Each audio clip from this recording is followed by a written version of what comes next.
3월 모의고사고요. 한번 털어보도록 하겠습니다. 이렇게 기존에 있던 친구들한테는 얘기를 했지만 3월 서울청 거는 우선 걸르라고 얘기를 했어요. 그러니까 난이도를 맞추기가 좀 어렵기 때문에. 그래서 82, 81, 1컷이 뭐 그렇죠. 그리고 항상 서울청 문제가 지난 수능 거를 바탕으로 뽑아내다 보니까 좀 이렇게 이제 막 3학년 올라오는 친구들이 문제를 커버하기에 약간 좀 부담감이 없지 않아 있을 거예요. 매년 되풀이 되고 있어요. 자, 오늘은 문제 다 털 겁니다. 쉬는 시간 없이 그냥 쭉쭉쭉 갈 거고. 이미 여러분들 한번 봤었던 문제니까 지문들이 뭐가 좀 털려 있는지 좀 이렇게 보완을 해가면서 볼게요.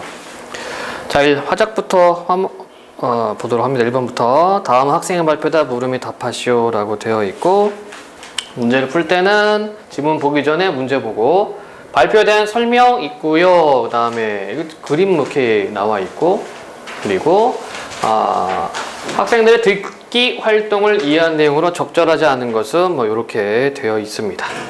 자, 보자면 여러분은 지난 체험학습 때 생태공원이 교육관에서 함께 시청했던 다큐멘터리를 기억하시죠? 저는 그와 관련하여 생태보건을 통해 환경 문제를 해결하는 방안을 소개하고자 합니다. 자, 지금 청중한테 어떻게 기억을 상기시키는 물음을 던지고 있어요. 화면을 가리키며, 자, 이건 비언어적 표현이 되는 거지, 그치? 이거 다 체킹 포인트입니다. 이것은 땡땡 나라의 항구 도시입니다. 과거 이 지역은 수중생물들이 방파제 역할을 했으나 항구가 건설되면서 수중생태계가 파괴되어 물이 범람하는 일이 잦아졌습니다. 화면을 가리키며, 여기는 운하인데요. 그럼 뭐 아까 그림이 있었으니까 화면을 가리키면 이 부분이 되겠네? 이 운하가 만들어져 물이 잘 순환되지 않아 오염 문제가 생겼습니다. 이러한 문제들의 해결을 위해 여러 방안이 강구되어 왔는데 최근에 굴 구조체를 활용하는 프로젝트가 진행되고 있습니다. 자, 동영상 이렇게 시각 자료를 통해서 요 그림이 되겠죠? 요걸 보여주면서 문제점 제시하고 그 다음에 이것을 해결할 수 있는 방안으로 굴 구조체를 활용한다 소개를 했네요. 자, 지난 과학 시간에 굴이나 홍합이 자연의 방파제가 될 수 있고 물을 정화할 수 있다는 것을 함께 배웠는데 기억하시나요? 역시 기억을 상기시키고 있어요. 청중들한테. 청중의 반응을 살핀 후 대부분 기억하시는군요. 그러니까 얘는 지금 호응하고 있는 겁니다. 그래서 이렇게 발표 또는 강연문을 볼 때는 청중과의 관계, 그 다음에 맨 앞에서 어떤 이야기를 짓거리고 있는가를 체킹하면 되겠고요.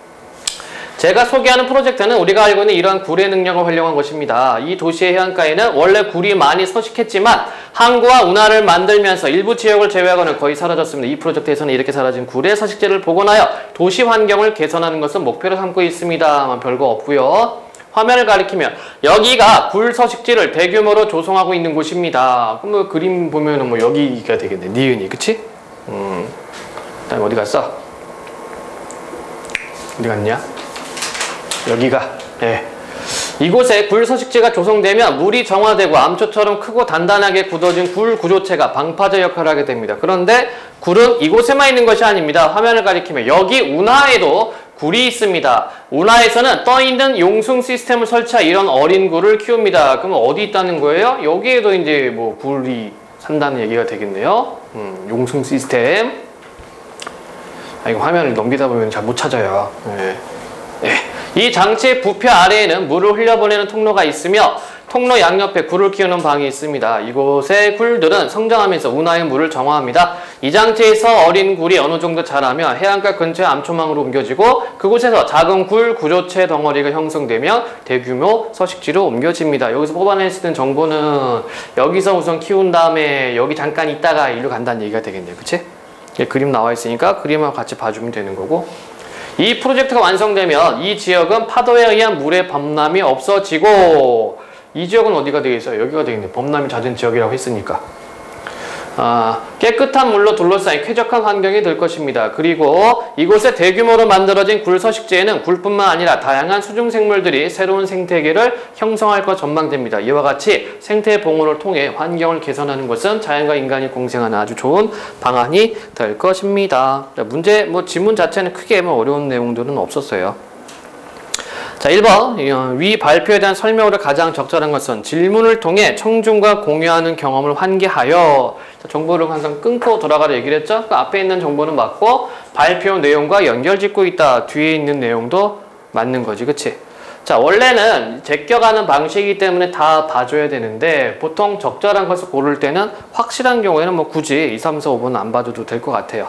확실하게 찾았을 때는 시간을 아껴야 되니까 답은 1번으로 체킹해 놓고, 그 다음에 발표자가 세운 계획 중 발표에 반영되지 않은 것이라고 얘기를 했습니다.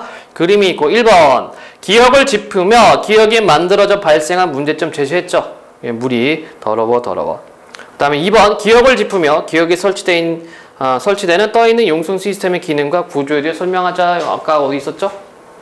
어디 있더라? 용송 시스템. 있었어요. 여기 있네. 굴을 키우는 장치. 그 다음에 3번 니은을 짚으며 이쪽이 되겠고, 니은이 조성되어서 나타나는 변화를 제시했습니다. 파도 막아주고 여기 범람 이것도 막게 되어서 깨끗한 파도가 어쩌고저쩌고 깨끗한 물이 어쩌고저쩌고. 4번 니은을 짚으며 굴 서식지 확대로 니은에 새롭게 조성되는 생태계를 보존하는 방안을 설명. 이거는 없죠.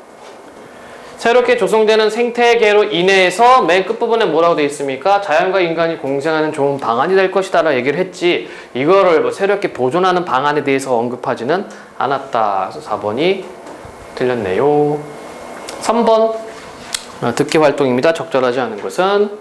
자, 이렇게 보기를 먼저 보면은 뭐 하나씩 제낄 수가 있어요. 1, 2, 3번은 한번 이렇게 하나씩 보면서 제낄 수 있어요. 굴 구조체를 활용하는 프로젝트가 인간과 자연이 공생하는 방안이 된다는 것을 알게 돼 유익했어. 얼마 전 세모나라에서 맹그로브 숲이 파괴되어 해일이 심해졌다는 기사를 읽었는데 맹그로브 숲이 복원될 필요가 있겠어. 1번 발표 내용과 관련 있는 사례를 떠올렸다. 네, 맹그로브 숲.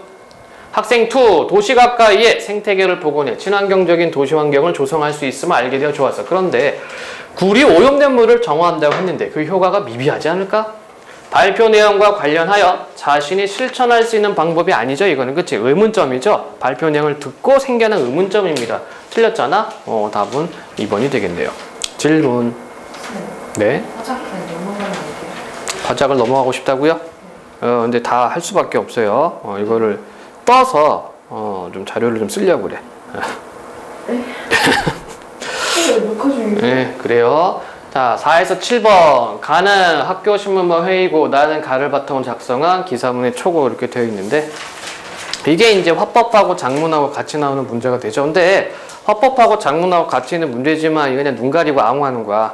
4번하고 5번이 화법이고요. 6번하고 7번이 작문입니다. 그치? 그래서 가는 4번하고 어디 갔냐? 5번하고 연결되어 있고요. 그 다음에 6번하고 7번은 나하고 연결되어 있죠. 그쵸? 그래서 이거는 뭐 새로운 유형도 아닙니다. 그냥 지문 2개 연결해 놓고 문제 각각 따로따로 푸는 방식이라고 생각하면 됩니다. 그래서 6번 뭐 반영되지 않은 거 내용 묻는 문제, 그 다음에 얘는 조건에 맞춰서 수정 보완하는 내용 이렇게 되어 있네요. 4번 문제는 뭐 읽어가면서 좀 해결하면 될 것 같습니다. 자, 보도록 합시다. 지난 회의에 급식 메뉴를 학생들이 직접 선정하는 행사에 대한 기사를 쓰기로 결정했는데, 오늘은 기사의 내용 구성에 대해 논의해보자. 자, 4번에 1번. 지난 회의 결과를 환기하며 회의에서 다뤄야 할 내용을 제시하고 있는 바라. 맞죠? 다시 지문. 학생들은 자신들이 좋아하는 급식 메뉴가 급식으로 제공된다는 사실에 관심이 많아. 본문의 처음 부분에 학생들이 선정한 급식 메뉴와 제공 날짜를 밝히면 학생들의 기사 내용이 주목할 거야. 그러면 학생들이 단순히 급식 메뉴에만 관심을 갖게 되어 행사 취지가 부각되지 않을 수 있어. 그러므로 학생들의 급식 만족도를 높이고 음식물 쓰레기를 줄이기 위해 행사가 실시된다는 취지부터 언급하는 것이 좋겠어. 자, 학생 3은요. 학생의 의견에 대해 약간 좀 이렇게 반박을 하고 있죠. 그러면서 어떤 대안을 제시를 하고 있습니다. 학생 1, 좋아. 그렇게 하면서 급식 메뉴를 학생들이 직접 선정하게 된 취지가 표제나 부제에 드러나도록 하자. 그래, 너희들 의견대로 하면 기사의 핵심 내용이 강조되겠구나. 학생 2는 학생 3하고 학생 1의 내용을 수긍하고 있습니다. 그럼 학생들이 직접 급식 메뉴를 선정하는 취지부터 부각한 후 선정된 급식 메뉴와 제공 날짜를 밝히자. 4번은 2번. 기사문의 내용 구성에 대해 논의하며 드러난 쟁점을 제시하고 있는 바라이다. 자, 쟁점을 제시하고 있습니까? 쟁점은 뭐죠? 쟁점이 뭐예요? 서로 부딪히는 것들, 그치? 의견이 달랐을 때 부딪히는 사안들을 쟁점이라고 하는데 여기는 쟁점이 드러나는 부분이 아니라 자기 의견 제시하는 부분이죠. 쟁점이 아니고. 그러니까 여기는 쟁점을 제시한다가 아니라 내용 구성에 대해 자신의 생각을 제시하고 있는 바라다 이렇게 가는 게 맞는 얘기가 될 겁니다. 그러니까 학생 1과 3이 응, 그래 라고 역시 수긍을 하고 있네요. 자, 학생 1. 학생들이 어떤 과정을 거쳐 급식 메뉴를 선정하게 되었는지도 소개하지 않을까? 자, 여기는 이미 제꼈기 때문에 나머지 안 보겠습니다. 좋아. 그런데 급식 메뉴 선정에 참여한 학생들이 어떻게 정해졌는지부터 밝혀야 하지 않을까? 학생들이 이 점을 많이 궁금해할 것 같아. 그 내용도 필요한데 너무 길게 쓰면 기사가 산만하다는 인상을 줄 수 있어. 이 점을 고려하였으면 좋겠어. 그리고 급식 메뉴 선정 방법을 그 과정에 따라 서술하자. 그러면 기사를 읽은 학생들이 급식 메뉴를 선정하게 되었을 때 도움을 받을 수 있을 거야. 그래? 그게 좋겠다. 얘네들 보면은 서로 반박하고 다 수긍하고 대안 제시하고 북치고 장구치고 잘하고 있는데, 그지?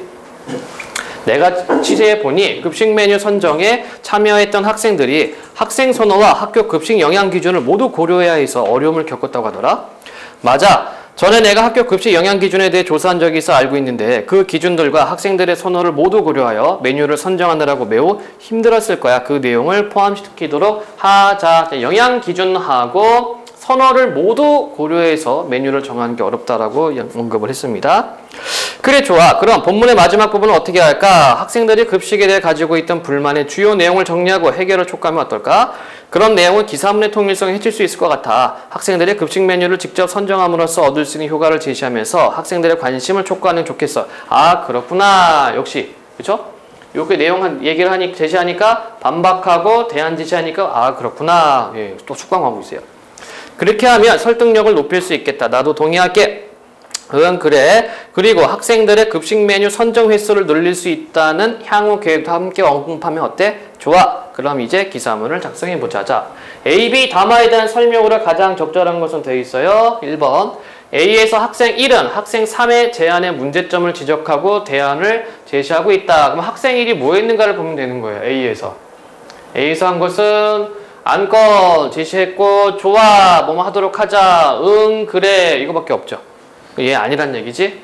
그 다음에 2번 학생 3은 학생 2의 의견을 일부 인정하면서 자신의 의견과 절충한 방안을 제시하고 있다라고 되어 있네요. 그러니까 포인트는 학생 3 역시 또 봅시다. 학생 3 학생 2가 이렇게 얘기하니까 그러면 부합되지 않을 수 있어. 그러므로 이렇게 언급하는 게 좋겠어. 반박하고 대안 제시했죠. 절충하는 게 아닙니다. 학생 2의 내용을 반박하고 대안 제시했습니다. 역시 어디 갔냐? 연결 절충한 방안이 아니고요. 자, B에서 학생 3은 학생 2의 의견에 동의하면서 추가적인 방안을 제시하고 있어. 학생 3 학생들이 급식에 대해 가지고 있던 불만의 주요 내용을 정리하고 촉구하면 어떨까? 그런 내용은 기사문의 통일성 해줄 수 있을 것 같다. 반박했죠? 예. 그래서 3번도 맞지 않습니다. 의견에 동의하는 것이 아니라 반박을 했고요. 그 다음에 4번 A와 B에서 학생 2는 학생 3이 제안한 내용의 효과를 고려하여 그 내용을 수용하고 있다. 먼저 A 학생 2를 볼까요? 학생 3이 이렇게 얘기하니까 그래 너희들 의견대로 하면 기사 핵심 내용이 강조되겠구나. 이렇게 밝히자 수정을 했고 그 다음에 B 부분에서도요. 학생 3이 뭐라고 얘기하니까 아 그렇구나. 그렇게 하면 설득력 높일 수 있겠다. 나도 동의할게 라고 해놓고 있지. 그치? 그래서 가장 타당한 것은 학생 2가 학생 3의 내용을 제안을 받아들이고 있습니다. 이런 식으로 접근하면은 어렵지 않다는 얘기고요. 이제 장문 내용이 되겠죠? 자, 나를 한번 보도록 할게요. 표제, 우리가 직접 선정하는 급식 메뉴. 부제, 급식 만족도를 높이고 잔반을 줄이기 위해 실시돼. 전문, 4월 3일 수 3학년 7반 학생들이 직접 선정한 급식 메뉴가 학교 급식으로 제공된다. 본문, 학교 급식에 대한 학생들의 만족도를 높이고 잔반을 줄여 학생 문제 개선에 기여하기 위해 이번 달부터 한 달에 한 번씩 학생들이 직접 급식 메뉴를 선정한다. 다음 달 급식 메뉴는 3학년 7반 학생들이 선정했다. 메뉴로는 흑미밥, 대패 삼겹살 구이, 상추쌈, 명이나물, 된장국, 구슬 아이스크림이 선정되었으며 4월 3일 급식으로 제공될 예정이다. 급식 메뉴를 선정하는 학생들은 매월 잔반을 가장 적게 배출하는 학급의 학생들이 선정된다. 급식 메뉴 선정에 참여한 3학년 7반 학생들은 먼저 학생들이 선호하는 음식을 조사한 후 그 조사 결과를 바탕으로 급식 식단표의 열량 정보를 고려하여 여러 개의 안을 마련했다. 그리고 영양사 선생님의 조언을 구해 급식 메뉴를 결정했다. 급식 메뉴 선정에 참여했던 학생들은 메뉴 선정 과정에서 경험했던 어려움을 토로했다. 학생들이 직접 급식 메뉴를 선정하면 급식에 대한 만족도가 높아질 뿐만 아니라 음식물 쓰레기가 줄어드는 효과도 커질 것으로 기대된다. 이에 따라 학생들이 직접 선정한 급식 메뉴가 제공된 후 학생들의 호응이 좋을 경우 현재 매월 1회인 학생들의 급식 메뉴 선정 횟수를 늘릴 계획이다. 그러므로 급식 메뉴를 직접 선정하는 행사에 많은 학생들이 관심을 가지고 적극적으로 참여하는 것이 중요하다. 6번입니다.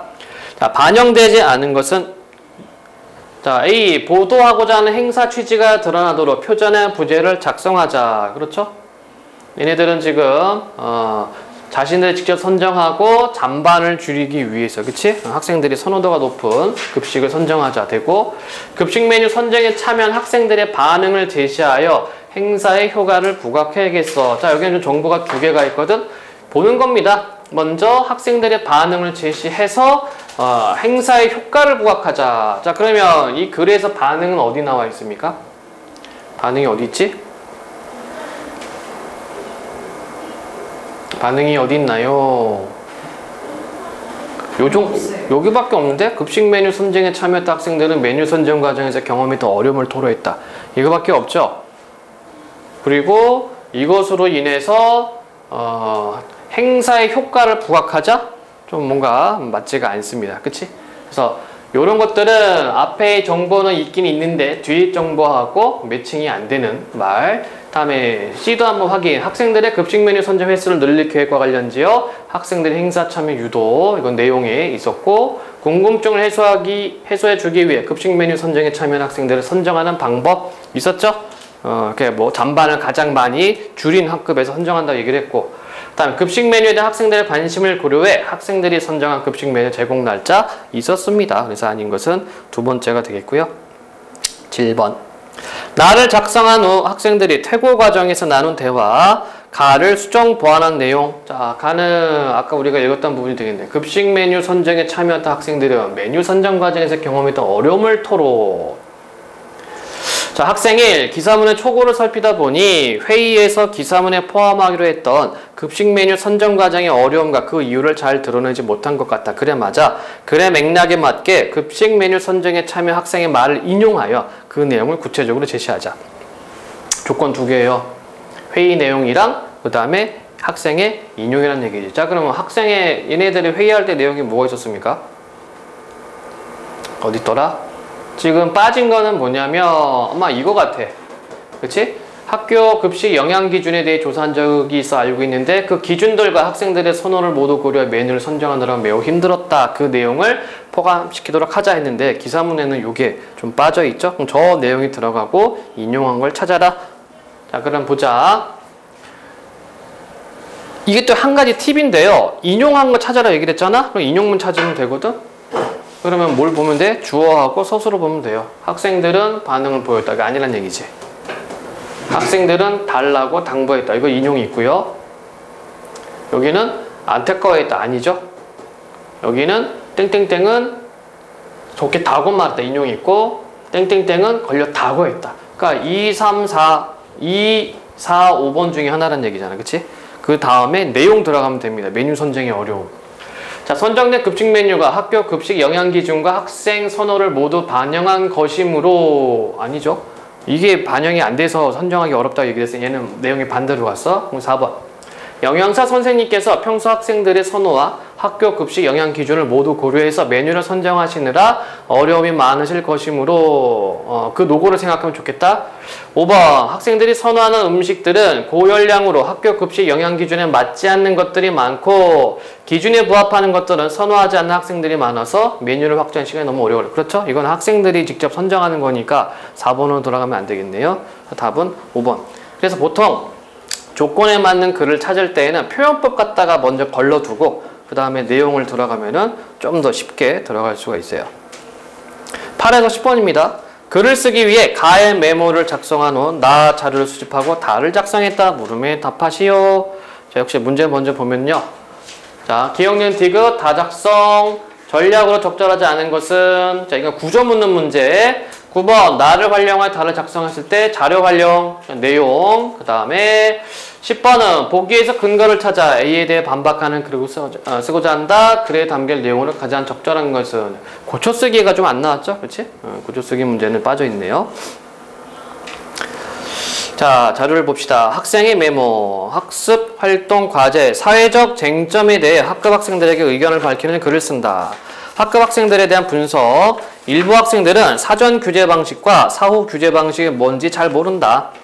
드론이 개인정보를 수집하고 활용하는 것에 대해 궁금해하는 학생들이 있다. 드론의 개인정보 수집과 활용을 규제하는 방식에 대해 나와 상반된 견해를 가진 학생들도 있다. 학생이 수집한 자료 일부, 기술 전문 잡지. 무인 항공기의 드론의 활용 범위가 넓어지고 있다. 그리고 최근 기술 발달로 드론이 더 작고 가벼워짐에 따라 주택가, 사무실 등에서 비행이 가능해져 비행 중에 여러 가지 개인정보를 쉽게 수집할 수 있게 되었다. 헌법에서 보장하고 있는 개인의 기본권이 침해된다. 그리고 D는 사전 규제 방식과 사후 규제 방식이 있다. 그러니까 드론 산업 관계자들은 사전 규제 방식을 택한 상태에서 드론 기술과 산업을 발전시키기 위해서는 개인정보의 수집 활용 등의 절차가 간소화되어야 한다고 말하고 있다. 이렇게 되어 있죠. 초고. 현재 우리나라는 드론의 개인정보 수집과 활용에 대해 사전 규제 방식을 적용하고 있다. 이는 개인정보 수집과 활용을 원칙적으로 금지하면서 예외적인 경우에만 허용하는 방식으로 정보 주체의 동의 없이 개인정보를 수집, 활용하기 어려운 것이다. 이와 관련하여 개인정보를 대부분의 경우 개인 동의 없이 활용하는 것을 허용하고 예외적인 경우에 제한적으로 금지하는 사후 규제 방식을 도입해야 한다는 의견이 대두하고 있다. 그러나 나는 사전 규제 방식의 유지에 찬성한다. 여기는 두 가지를 얘기해줬네요. 사전 규제, 사후 규제 언급하고, 그 다음에 자신의 의견은 사전 규제 방식 찬성.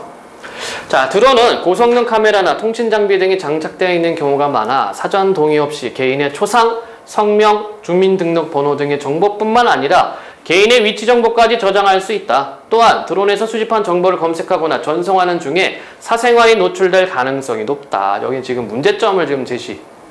더욱이 드론의 소형화, 경량화 기술이 발달하고 있어 사생활 침해 우려가 커지고 있다.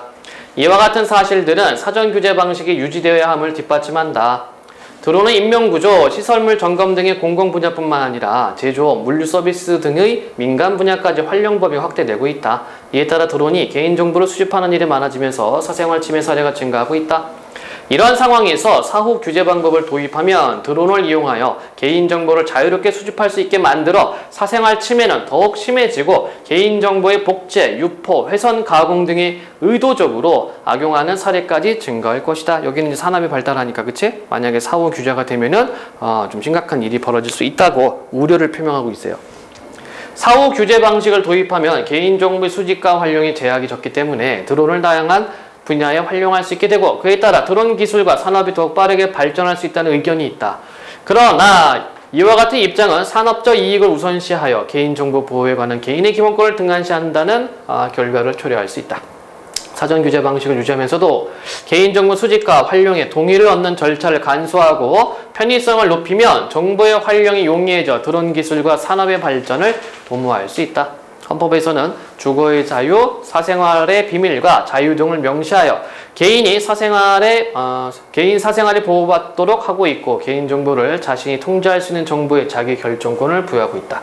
이와 같은 기본권이 안정적으로 보호될 때 드론 기술과 산업의 발전으로 얻게 되는 사회적 이익은 더욱 커질 것이다. 지문이 별로 재미가 없어요. 그치? 예, 장문 영역인데 약간 내용을 비문학스럽게 얘기합니다. 그래서 친구들이 문제 풀다가 짜증을 낼 수가 있겠죠. 자, 기억, 니은, 디귿을 고려해서 다를 할 때 전략으로 적절하지 않은 것은 기억을 고려해 개인정보 수집과 활용에 대한 사전 규제 방식과 사후 규제 방식 주요 내용을 제시한다. 기억은 뭐였습니까? 요거였죠? 사전 규제 방식과 사후 규제 방식 뭐 잘 모른다. 그래서 앞부분에 설명이 되어 있었어요. 두 번째, 니은을 고려해 개인정보의 수집과 활용에 용이한 드론의 특성을 언급한다. 니은에서는 드론이 개인정보를 수집하고 활용하는 것에 대해 궁금해하는 학생들이 있다라고 되어 있죠. 그래서 여기 뭐 소형화, 경량화, 그 다음에 인명구조 뭐 이런 식으로 쭉 사례 나와 있었고요. 세 번째, 니은을 고려해 드론이 개인정보를 수집하고 활용하는 기술적 원리와 한계를 틀렸죠. 기술적 원리와 한계를 설명한다. 얘는 아니고 이것 때문에 드론의 기술과 산업 발달 때문에 개인정보가 유출되고 훼손되고 복제되고 널리 퍼질 위험이 있다라고 언급을 했어요. 그래서 3번이 적절하지 않는 거죠. 얘는 확실하니까 뭐 4번, 5번 안 봐도 되겠네요. 자, 9번. 달을 활용하여 달을 작성한다고 할 때 학생의 자료 활용에 대한 설명으로 적절하지 않은 것은? 자, A를 구체화하여 공공 분야와 민간 분야에서 드론의 활용 범위가 넓어지고 있음을 제시했다. A 부분. 예, 그렇고요. 그 다음에 B. B를 토대로 드론으로 인한 사생활 침해 우려가 커지고 있음을 제시. B. 네.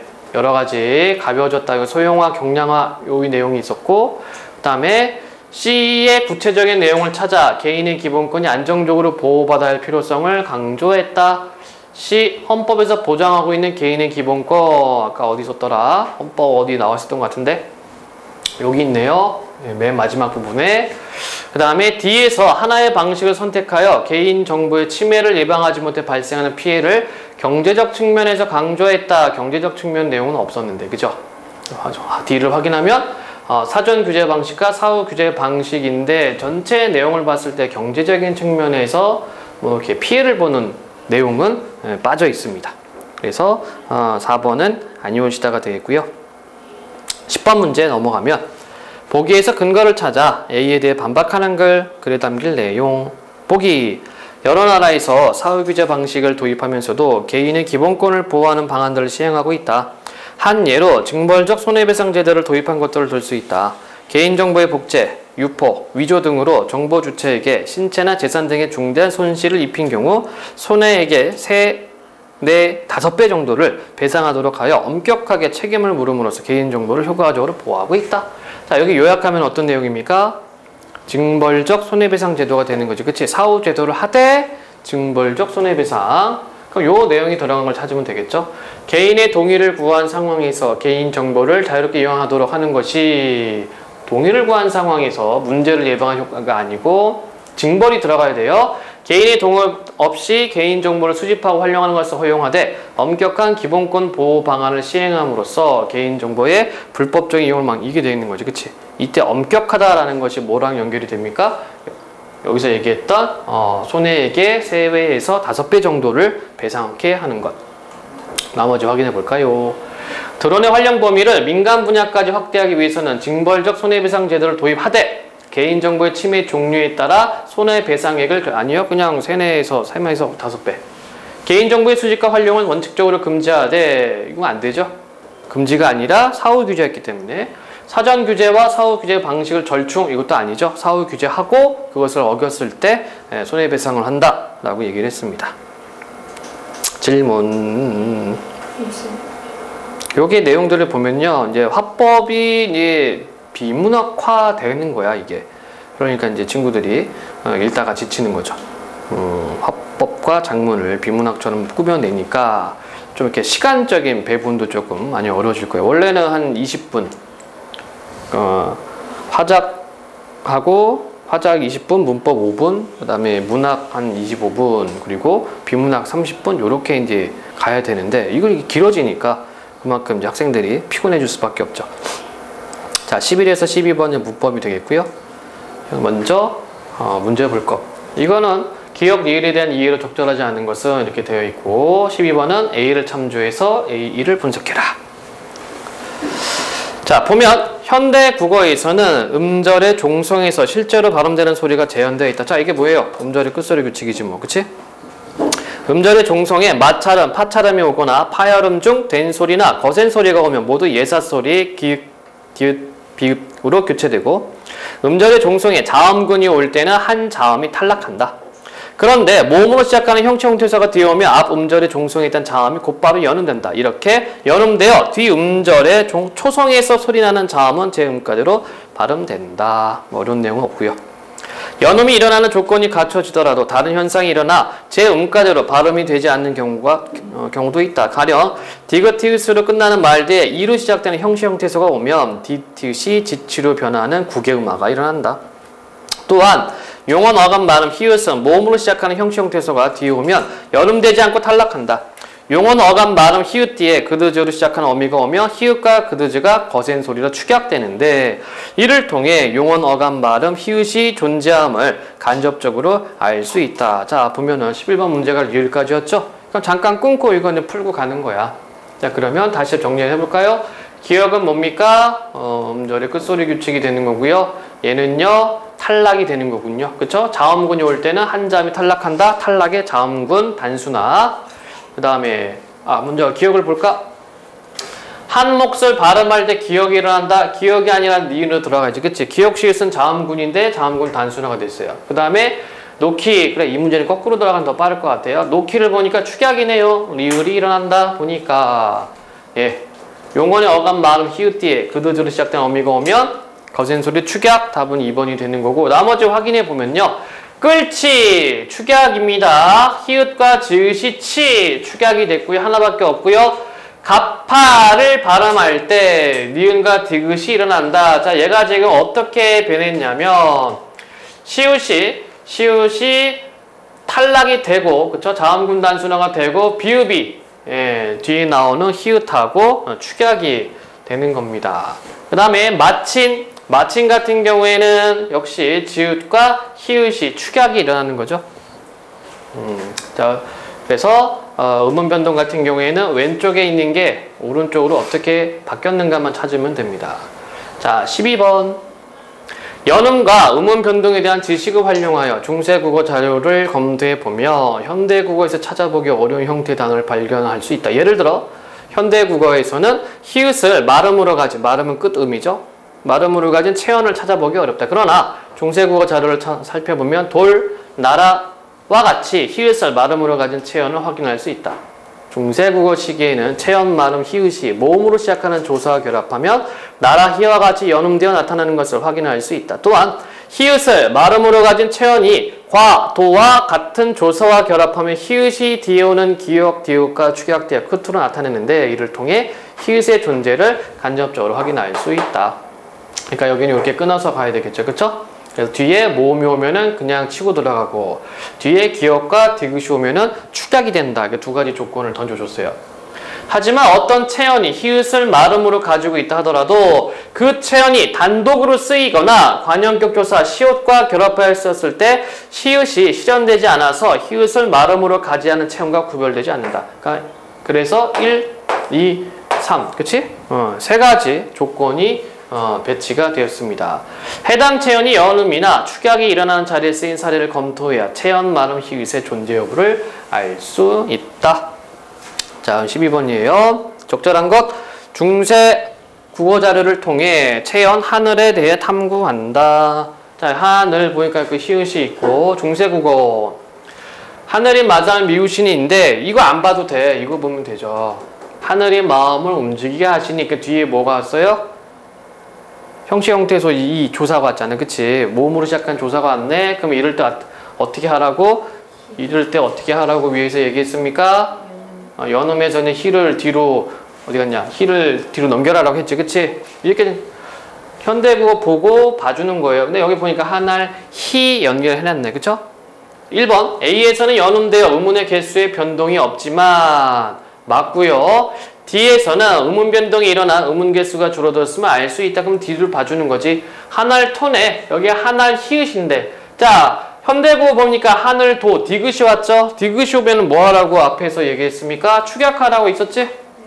기역, 디귿과 축약되어 키읔도 나타난다. 자, 축약될 때는 음운 변동이 줄어듭니다. 1번 설명이 맞는 설명이죠. 간단하죠. 나머지 확인하면 어떻게 할 수 있을까?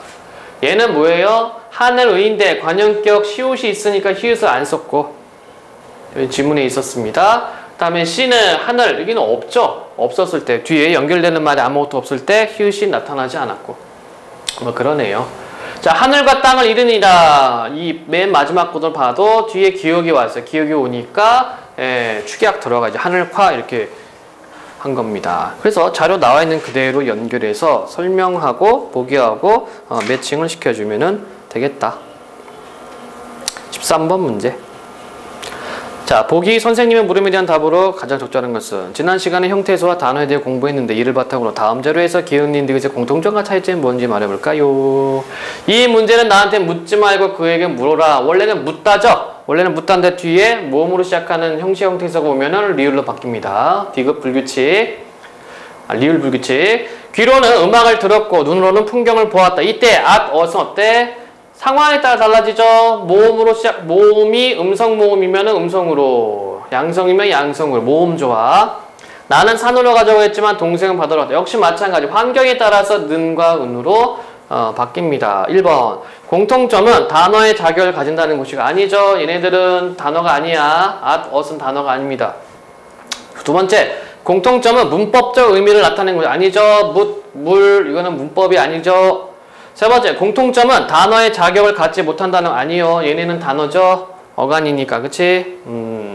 그리고 은, 얘네 조사는 단어입니다.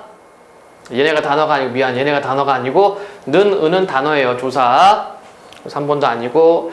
4번, 공통점은 음운 환경에 따라 그 형태가 바뀐다는 것이고, 요거는 다 들어가죠? 뒤에 모음이 오는지, 모음이 오지 않는지, 그 다음에 음성인지 양성인지, 그 다음에 역시 받침이 없는지 받침이 있는지 앞부분 설명 맞고, 차이점은 니은 디귿만 문법적 의미를 나타내는 것입니다. 니은 디귿만, 그렇죠? 형식 형태소가 되는 거니까 문법적 의미를 나타낸다. 그래서 4번 설명이 맞는 것. 그러니까 품사 알고 있으면은 뭐 너끈히 들어갈 수 있는 문제입니다. 다음에 14번 문제. 사전 자료의 일부인 보기를 바탕으로 어미 쓰임을 탐구한 학습지 활동의 결과로 적절하지 않은 것은 어미. 이야기하는 시점에서 볼 때 사건이나 행위가 현재 일어남을 나타내는 어미. 일을 마치고 집으로 간다. 지금 이렇게 해놨죠? 그러니까 동사로 써놨네. 사건이나 행위가 현재 일어난다. 현재, 시제, 선어말, 어미란 얘기고요. 그 다음에 니은 어미. 사건이나 행위가 과거 또는 말하는 이가 상정한 기준 시점보다 과거에 일어남을 나타내는 어미니까 과거를 나타내는 어미란 얘기죠. 털실로 짠 옷이다. 두 번째, 현재의 상태를 나타내는 어미. 나는 유명한 성악가다. 유명하다. 이거는 이제 형용사니까, 그치? 형용사의 상태를 나타내는 니은이 되겠네요. 그러면 연결시켜보면 되죠? 질문. 다른 어미 앞에 붙을 수 있는가? 니은은 가능하고, 니은 확인해 줍니다. 자, 이거 아까 뭐라고 얘기했어요? 선어말 어미잖아. 그치? 가다의, 다의 앞에 붙어 있네요. 되고. 얘네들은 짠, 유명한 뒤에 없죠? 네, 없으니까 XX 맞고. 어미 의시 뒤에 붙을 수 있는가? 의시 집어넣어주면 돼요. 집으로 가신다, 짜신 옷이다, 유명하신 성악가다 되네. 그 다음에 어간에부터 관형어 구실을 하게 하는가? 관형어는 뒤에 뭐가 있어야 돼? 체언이 있어야 된다는 얘기지. 그치? 근데 얘는 안 되죠? 얘는 아니고, 얘는 짠 옷, 유명한 성악가, 1과 2, 니은 1과 2는 관용어로 쓰고 있고요. 그 다음에 받침 없는 용언의 어간 뒤에 붙어 현재 시제를 나타내는가? 현재를 나타내는 거. 간다. 그 다음에 짠, 이거는 과거라고 얘기를 했고, 그 다음에 여기 현재 상태 나타난다. 맞죠? 그 다음에 예문으로 흰 눈이 내립니다를 추가할 수 있는가? 자, 이거는 안 되죠? 얘는 왜 안 됩니까? 흰, 이건 형용사잖아. 근데 여기서 쓴 것은 이거는 지금 동사 뒤에 붙는 건데, 그치? 그럼 얘는 어디로 가야 돼요? 얘는 여기가 아니라 니은 2에 가야 되지. 그쵸? 니은 2로 가야 됩니다. 나는 유명한 형용사 현재 상태 일굴로 가야 돼요. 그래서 5번이 틀렸네요. 동규야, 품사 알면은 쉽죠? 아까 품사가 문장 성분 알면은 그게 기본이라고 얘기를 했단 말이야. 그쵸? 그래서 그걸 알면은 그냥 적용 문제입니다. 다음에 15번. 가나다에 대한 설명으로 적절하지 않은 것은 이라고 해놨고, 자, 그 사람이 범인임이 확실히 밝혀졌다. 이거를 뭐 문장 성분 분석하는 거에 자신이 있으면 바로 해도 되는데 자신 없으면 보기로 들어가도 돼요. 자, 그런데 문장 성분 분석할 때는 서술어 먼저 찾아주면 됩니다. 서술어는 용언이었죠. 그 사람이 범인임이 확실히 밝혀졌다. 두 개가 있단 말이야. 두 개가 있으니까 견문장이고요. 자, 그러면 견문장인데 아는 문장인지 이어진 문장인지를 파악하다 보니까 얘가 좀 요렇게 되었네. 뭐뭇이 밝혀지다. 아, 주어 역할을 하는구나. 그럼 명사절을 안고 있네요. 명사절을 안고 있는 문장입니다. 1번. 가는 명사절 속에 관형어가 한 개 있다. 그럼 확인해 봐야지. 그치? 명사절 속에 관형어가 한 개 있다. 자, 명사절 그 사람이 범인임이 확실하게 밝혀졌다. 관형어가 있나요? 그쵸? 그가 있죠. 두 번째, 가에는 주어의 기능을 하는 안긴 문장이 있다. 예, 주어 기능하는 안긴 문장이거죠. 그 사람이 범인임. 이것을 의미를 하고요. 다음에 3번, 나에는 주어가 생략된 안긴 문장이 있다. 볼까요? 부상을 당한 선수는, 자, 문장 분석할 때는 서술로 찾아주면 돼. 부상을 당하다, 포기하였다. 이거란 말이야. 부상을 당한 선수는 장애물 달리기를 포기하였다. 이런 얘기야. 자, 그러면 이게 서술어니까 이거에 대한 주어가 없네. 그치? 누가 부상을 당했습니까? 선수가 부상을 당하다. 선수가 달리기를 포기하다. 이렇게 되겠죠? 그러니까 얘는 관형절을 안고 있네요. 그런데 관형절을 안고 있는데 안긴 관형절의 주어가 생략되어 있네요. 맞는 설명. 그 다음에 4번. 다는 가와 달리 안긴 문장 속에 부사하거나 찾아줘야죠. 아까 뭐라고요? 서술로 찾으면 됩니다. 학생들은 성적이 많이 오르기를 오르다 마음속으로 빌었다 이렇게 되어 있네요. 그쵸? 자, 그러면 성적이 많이 오르다 요거네. 성적이 오르다. 자, 이게 지금 어떤 역할을 지금 하고 있습니까? 어떤 역할을 하고 있어요? 목적어? 맞니? 맞아? 얘가 목적어 역할을 하는지 안 하는지를 내가 확인하고 싶으면 어떻게 뭘 찾으면 됩니까? 룰을 붙어있네. 그치? 근데 다는 가와 달리 안긴 문장 속에 부사어가 있다? 안긴 문장 속에 부사어가 있죠? 그러면 가 확인해주면 되죠? 안긴 문장에 부사어가 없었고 관형어가 있었죠? 그치? 맞는 설명이고. 5번. 나와 다에는 목적어의 기능을 하는 안긴 문장이 있다. 다는 있었어요. 안긴 문장 성적이 많이 오르다 목적어 역할을 합니다. 나는 부상을 당한 이거단 말이야. 그치? 그치? 목적어의 기능을 하는 안긴 문장이 있습니까? 목적어의 기능을 안긴 문장이 나에는 없지. 안긴 문장 안에 목적어가 있는 거죠. 동기 이해되니? 좋습니다. 그래서 5번이 틀렸다는 얘기입니다. 질문 없나요? 자, 이제 달립시다. 역법. 자, 문제 먼저 보면 윗글에 대한 설명 되어 있고요. 그 다음에 윗글을 통해 알 수 있는 사실이 아닌 것은 되어 있고요. 그 다음에 이렇게 추리한 내용이 되어 있는데 이 문제도 굉장히 좀 쉬운 문제입니다. 역법 문제가 그냥 보기만 지문 조금 복잡할 뿐 그렇게 뭐 어렵지는 않았고, 그 다음에 요거 문제는 약간 냄새가 나요. 작년 수능 31번 문제를 좀 흉내내는 듯한 그런 문제 유형인데도 뭐 푸는 데가 그렇게 어렵진 않고, 그 다음에 문맥의미 파악 가능 20번 문제는 읽어가면서 하시면 되겠습니다. 자, 그럼 지문을 분석을 21번도 있었네. 21번은 사전적 의미 쟤도 읽어가면서 하면 되고요.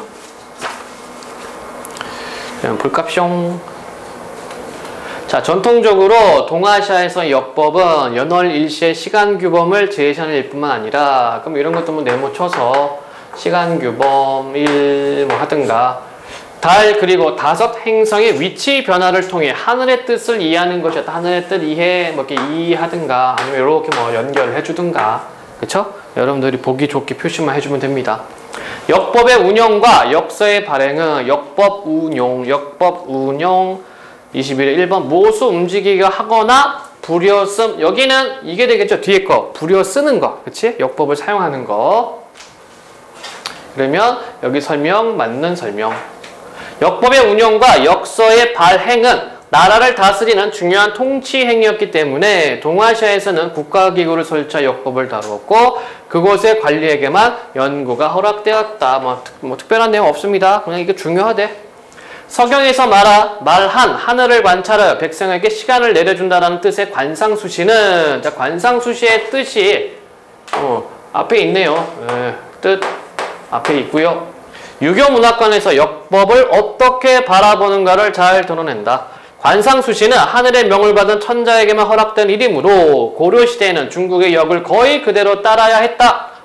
고려 초에 도입된 선명역은 정확성이 부족하여 고려 말에는 정확성이 높아진 수시력을 도입했다. 이건 뭐 줄필 필요도 없네요.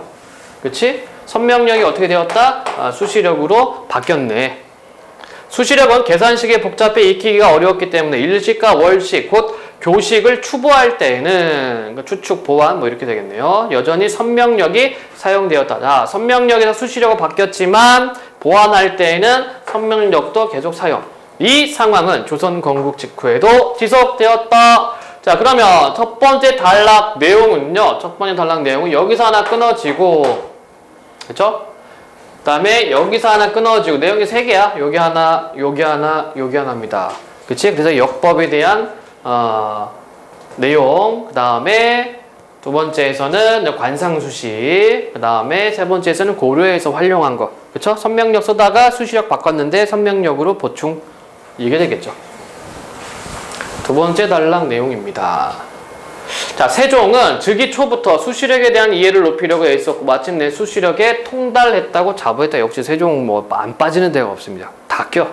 자, 그럼 통달하다. 수시력에 통달. 어디 갔냐? 예리한 관찰력으로 사물을 꿰뚫어 보험 이렇게 되어 있죠. 자, 이거는 통찰이에요. 관찰력으로 꿰뚫어 보는 것을 통찰이라고 하고, 그럼 통달은 무슨 뜻입니까? 이치, 어떤 기술,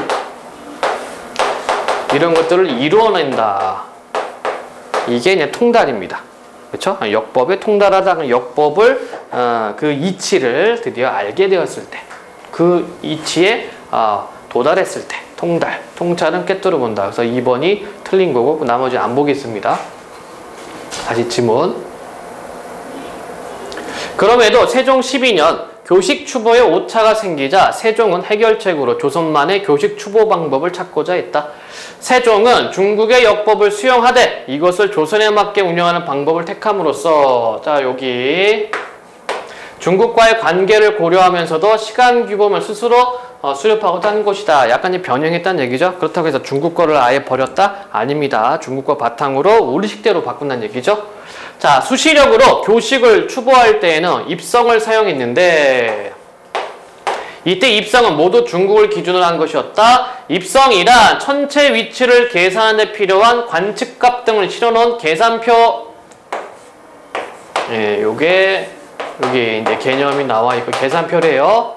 세종은 한양을 기준으로 한 입성을 제작하렸다. 아하, 중국 기준으로 했는데 이것을 한양 기준으로 한 것을 이제 새롭게 만드는 거네요. 그래서 입성 제작에 필요한 낮과 밤의 길이인 주야 각을 추보하기 위해 한양의 위도 등을 알아내도록 명했다. 예, 어명이오게 해야지 뭐. 아마 영실이가 고생 많이 했을 거야. 그치, 5분 대기죠, 장영실. 어쨌든 한양을 기준으로 해야 되니까 주야각을 추보하기 위해 한양의 위도 등을 알아내도록 명했다. 이러한 일련의 연구 성과를 담은 것이 세종 26년에 편찬된 칠정산 내편이다. 뿅. 칠정이란 태양, 달, 5 행성의 운행을 가리키고 산이란 계산했다는 뜻이다. 칠정에 대한 정의가 뒷부분에 나와 있고요. 칠정산 내편은 중국역법의 기반을 두었지만 교식과 천체 관측에 필요한 값들을 한양 기준으로 계산할 수 있게 되었던 점에서 독자적인 역법이라고 할 수 있다. 이 내용은 위에 있었죠? 그치? 중국 거를 기준으로 하되 입성을 어디로? 한양을 기준으로 세웠죠. 그래서 뭐 해라? 주야각을 확보하기 위해서 위도, 한양의 위도를 찾으라고 얘기를 했습니다. 그래서 결국은 찾아낸 거죠. 자, 칠정산 내편의 효용성을 살피기 위해 세종은 정묘년 8월에 일어날 교식을 미리 추보하여 칠정산 내편 정묘년 교식 가령을 편찬하게 했다. 테스트 해봐야지 뭐, 그죠? 그런데 이 추보에 오차가 발생하자, 왜 이렇게 늦게 왔니? 응? 네? 그래? 이따가 좀 얘기 좀 해야겠다. 그죠? 그런데 이 추보에 오차가 발생하자 추보의 방법과 내용을 꾸준히 정비했다. 정비는 이제 고쳐서 나간다는 얘기가 되겠고요. 이 성과를 담은 책이 바로 세조 4년에 편찬된 교식추보법 가령이다. 자, 여기 보면은 이제 이런 정보들이 뭐가 먼저 나왔고, 그 다음에 뭐가 나왔고, 그 다음에 어떻게 됐는지, 그치? 이것도 순서 잡아줘야 됩니다. 정보 순서를. 이 책은 정면년 8월의 교식을 새로운 계산식으로 다시 추보한 것이다. 두 가령의 교식 추보 원리는 동일하지만 어떤 거? 7.3 내편하고 그 다음에 교식 추보법 가령하고 교식 추보 원리는 동일하지만 계산식을 약간 달리했기 때문에 교식 추보 시각은 서로 달랐다. 두 가령의 교식 추보 시각은 현대 천문학의 계산과 조금의 오차는 있지만 당시 유럽의 천문학과 비교하더라도 그 방법론이 매우 정교하여 조선역법의 뛰어난 수준을 보여주는 것이다. 여기는 어려운 거 없습니다. 그쵸? 다시 정리하자면 이 단락은 뭡니까? 이 단락에서는 조선만의 교보 추식 방법을 만들려고 중국 거를 기반으로 해서 입성을 한양 기준으로 바꾼 거예요. 그래, 입성을 한양 기준으로 하다 보니까 이제 밤낮 각, 그쵸, 길이 주야각을 확보하기 위해서 한양의 위도를 찾아낸 거고, 그렇게 해서 7.3 내편을 만들었는데 막상 적용하니까 좀 오차가 있었다는 얘기죠. 그래서 뭐 했습니까? 어디 보자. 테스트 한 게 7.3 내편 정묘식 교식가령을 편차했는데 여기 좀 오차가 생겼다는 얘기야. 그래서 세조 4년 때 다시 교식 추보법 가령 이게 나왔다는 얘기죠. 이되니 정리하자면 7.3 내편으로 테스트한 것이 정묘년 교식 가령인데 오차가 있으니까 세조 4년 때 교식 추보법 가령을 만들었다는 겁니다. 그래서 현대하고 비교했을 때 완전히 뭐 이렇게 동일한 건 아니지만 오차가 있지만 그래도 유럽 그때 당시 유럽하고 비교했을 때 뭐 우수하다 뭐 이런 내용이 이쪽 단락이에요. 여기서부터는 이제 과학 질문이 되죠. 지구는 태양과의 거리가 가장 가까운 근일점에서 공존 속도가 가장 빠르다. 그러므로 저기 근일점에 대한 개념 나와 있고 이때 뭐한다? 공존 속도가 가장 빠르다라고 되어 있어요. 그러므로 북반구에서 관측한 태양은 동지쯤에 가장 빠르게 운행하는 것으로 보이고 하지쯤에 가장 느리게 운행하는 것으로 보인다. 내용 뭐 따라가 줘야지, 그치? 동지에서 빠르고 하지에서 느리고. 그래서 7.3 내편은 근일점과 동지가 일치한다고 보았다. 자, 그러면 이거 그림을 그리면 근일점 동지가 있고 반대편은 하지가 있겠죠? 즉 동지와 하지에서 태양의 실제 위치가 평균 속도로 운행한 태양의 위치와 일치한다고 설정한 것이다. 그러니까 동지 하지는 평균 속도하고 실제 위치하고 평균 위치하고 실제 위치하고 동일하다. 이렇게 보면 되겠네요. 그리고 동지부터 하지 사이를 0 이렇게 여기를 0. 그 다음에 하지부터 동지 사이를 동지부터니까 화살표 이렇게 할까요? 하지부터 동지까지를 축. 0축차는 태양의 실제 위치에서 평균 위치를 뺀 값이다. 0축차에 대한 개념 정의가 나와 있죠. 그러니까 이런 것들 나오면 바로 정리를 많이 때려 주셔야 돼요. 그래서 어려운 거죠. 정보들이 너무 많기 때문에. 그러니까 조금 시간이 걸려. 그래서 이런 지문들은 분석을 하려면. 자, 그러므로 0에서의 값인 0차는 0에서 값이 0차는 여기네요. 동지에서 하지로 가는 거. 0차는 양의 값이고 몰라 그냥 플러스 값이래. 축에서의 값인 축차는 음의 값이다. 뭐 그렇대요. 그냥 표시만 해놓는 거야.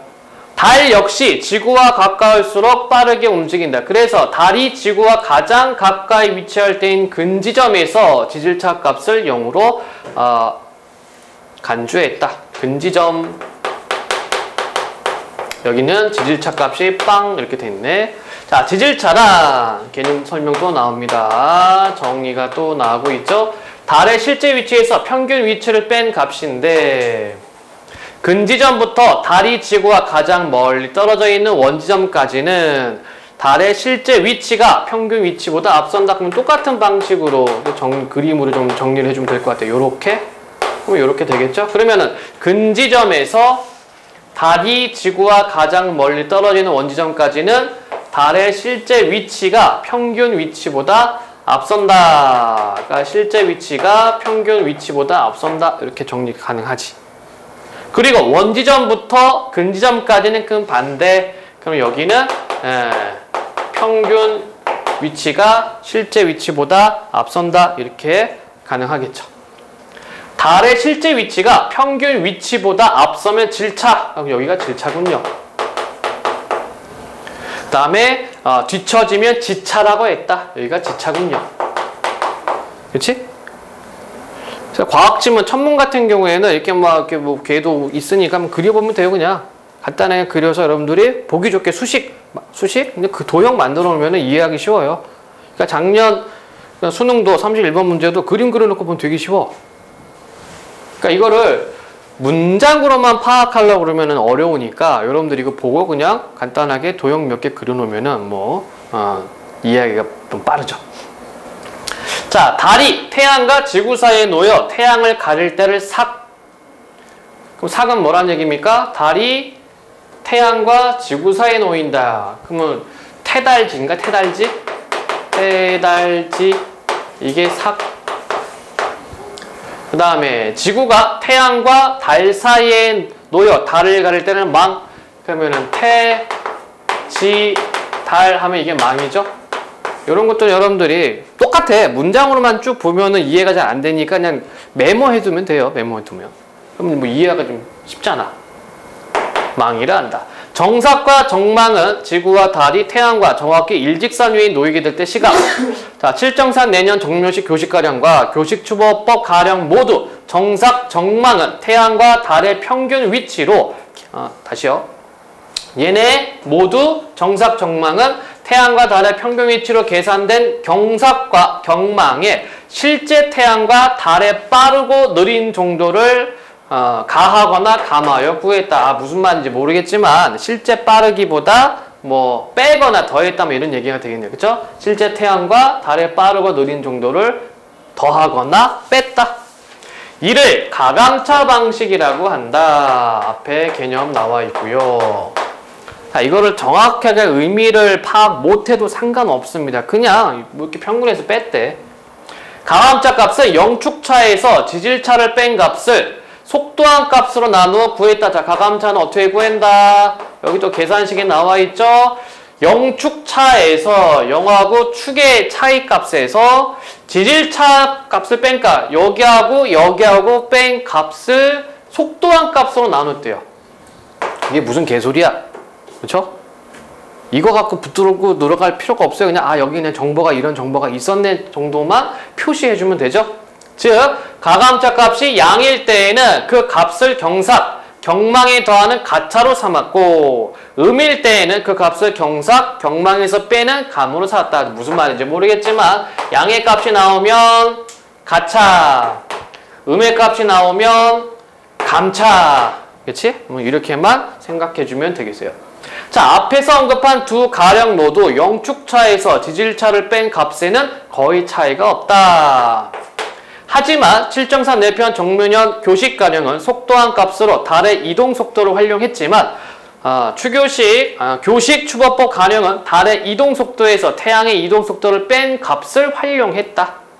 이는 태양이 달에 비해 느린 속도로 달과 같은 방향으로 이동하는 것처럼 보이는 현상을 고려한 것이다. 자, 차이점 또 나와 있죠? 무슨 말인지 모르지만 차이를 보였으니까 체크하고 넘어가면 되겠네요. 자, 그러니까 다시 한번 얘기할게요. 이렇게 막 복잡하게 막 계산식 나오고 그러면은 그거에 여러분들이 이렇게 쏠릴 필요가 없어. 그냥 여기는 이런 정보가 있었네, 여기는 이런 정보가 있었네, 그 정도만 체킹하고 넘어주면 됩니다. 어차피 이것과 관련된 문제는요, 박스를 주고 연결하는 문제가 나오니까 그 정보만 매칭만 시켜주면 돼요. 다음 마지막 단락. 칠정사 내편 등을 통한 역법의 확립으로 조선은 유교적 이념을 만족스럽게 실현할 수 있는 체계를 갖추었다는 자부심을 가질 수 있게 되었다. 칠정사 내편이 편찬되지 200년 뒤 일본을 왕래하던 조선 통신사 사신 박안기는 조선의 역법을 일본에 전하게 된다. 이를 바탕으로 일본에서도 독자적인 역법 정향력이 완성되었다. 동아시아 천문학은 시대와 장소에 따라 서로 다르게 전개되었지만 칠정산 내편, 정향력 등은 자국의 고유한 역법을 확립하고자 했던 열망의 소산이라고 할 수 있다. 그래서 이 지문에서 가장 조금 복잡한 부분은 여기죠. 그렇지? 자, 그럼 16번 윗글에 대한 설명으로 가장 적절한 것은 1. 관상수시 개념을 소개하고 고려와 조선이 그것을 어떻게 변형하여 역법제적 아니죠? 관상수시란 말은 그냥 여기 그냥 그 개념만 나와 있고요. 어디 있냐? 여기. 그러면 여기는 뭐가 틀렸습니까? 관상수시 개념을 소개하고 고려와 조선이 그것을 어떻게 변형하여 역법제적 응용했는지. 고려는 역법 제작을 안 했습니다. 그치? 선명력을 받아들였다가 이게 조금 문제가 생기니까 수시력을 그냥 썼고 수시력을 보완하기 위해서 선명을 썼다. 요 정도밖에 없어요. 두 번째, 조선의 역법 발달 과정을 언급하고 동서양 문명에서 공통적으로 나타난 천문과 역법의 의미 이 뒷부분 내용이 없습니다. 동서양 문명에서 공통적으로 나타난 천문과 역법 의미 없고 역법에 대한 유교적 관점을 드러내고 조선이 역법 확립을 위해 노력한 바와 그것이 끼친 이게 되겠죠? 그러니까 역법에 대한 유교적 관점은 요 부분 아까 관상수시 이렇게 있고 그 다음에 세종 때, 조선 때는 이것을 어떻게 이용할 것인가 역법 확립을 위해 노력했고 얘가 나중에 어디에? 일본 정약력에다가 영향을 끼쳤다. 요 내용이 있죠.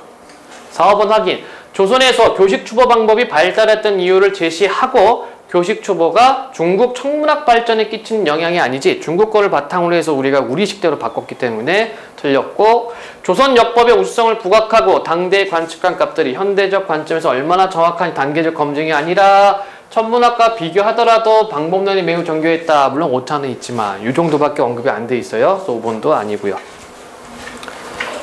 다음 17번 윗글을 통해 알 수 있는 사실이 아닌 것은 조선은 역법을 통해 천자를 부정하고 독자적 정치 이념을 실은 안 되지.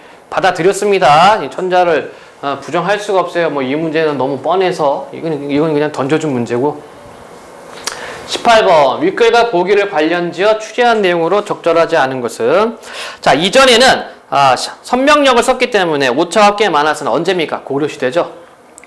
신정초가 수시력법을 연구하여 밝혀낸 뒤로는 역서 만드는 법이 어느 정도 바로잡혔다. 그러나 2번 세종 12년 일식의 시작과 끝 시각이 모두 차이가 있었으니 이는 정밀하게 살피지 못한 까닭이다. 자, 보기가 지금 순서대로 되어 있으니까 1번하고 2번 제낄 수 있을 것 같아요.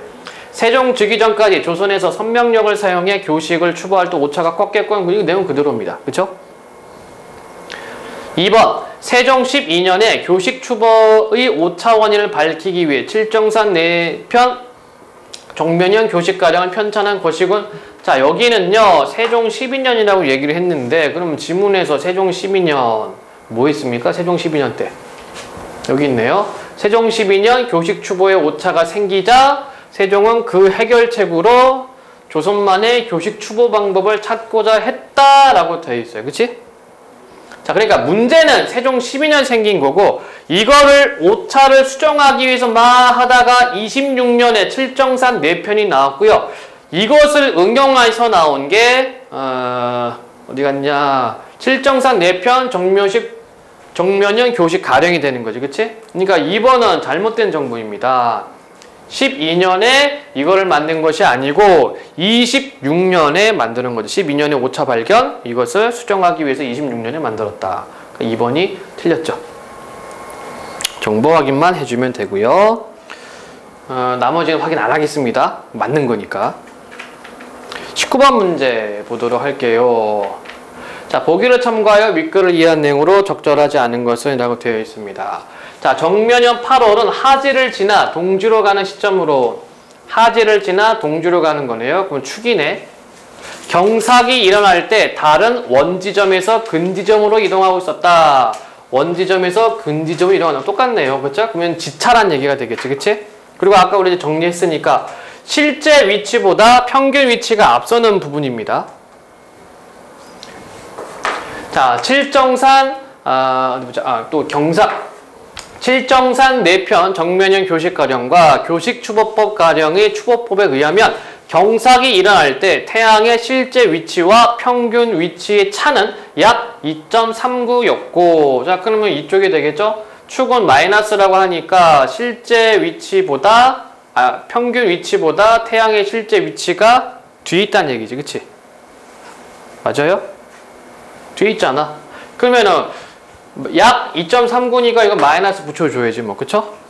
실제 위치. 태양의 실제 위치. 평균 위치보다 뒤에 있잖아. 달의 실제 위치와 평균 위치의 차는 약 4.99였다. 그쵸? 실제 위치가 평균 위치보다 뒤에 있으니까 이것도 마이너스 붙여줘야 되겠네요. 자, 그러면 1번. 정면년 8월 경삭 때 달의 실제 위치가 평균 위치보다 앞서 있었을 것이다. 아니죠? 반대죠? 두 번째. 정면년 8월 정삭 추보에서 가감차 값은 칠정산 4편 정면년 교식 가령이 교식 추보법 가령보다 더 컸을 것이다.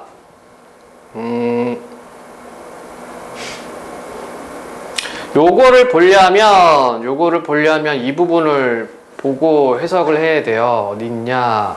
차이가 있었거든. 차이. 얘네 두 개가 여기 있네. 자, 칠정산 4편 정면년 교식 가령은 속도한 값으로 달의 이동 속도를 활용. 교식 추보법 가령은 달의 이동 속도에서 태양의 이동 속도를 뺀 값을 활용. 뭐를 속도한 값으로. 그쵸? 그런데 여기에 지금 값을 구할 땐 어떻게? 속도한 값으로 나누어 구한대요. 그러면 분모가 뭐가 더 큽니까? 분모가 더 큰 것은 뭐야? 칠정산 4편 정면년 교식 가령. 이게 더 큰 거지. 그치? 분모가 크다는 것은 값이 작다는 얘기죠. 분모가 작아야지 값이 큰 거지. 동현아 맞니? 그래? 왜? 근데 여기는 지금 거꾸로 얘기를 하고 있죠. 어디 갔냐? 거꾸로 얘기를 하고 있죠. 그래서 칠정산 4편 정묘 교식 가령이 더 크다가 아니라 더 작다죠. 그렇게 가고, 만약에 이거를 내가 잘 모른다 그러면 보류입니다. 보류하고 그냥 넘어가면 돼. 그래서 정면년 8월 정삭 추보에서 두 가령 모두 경삭의 가감차 값을 더하는 가차로 삼았을 것이다. 자, 얘가 이제 맞는 게 되겠죠. 왜 맞는 게 됩니까?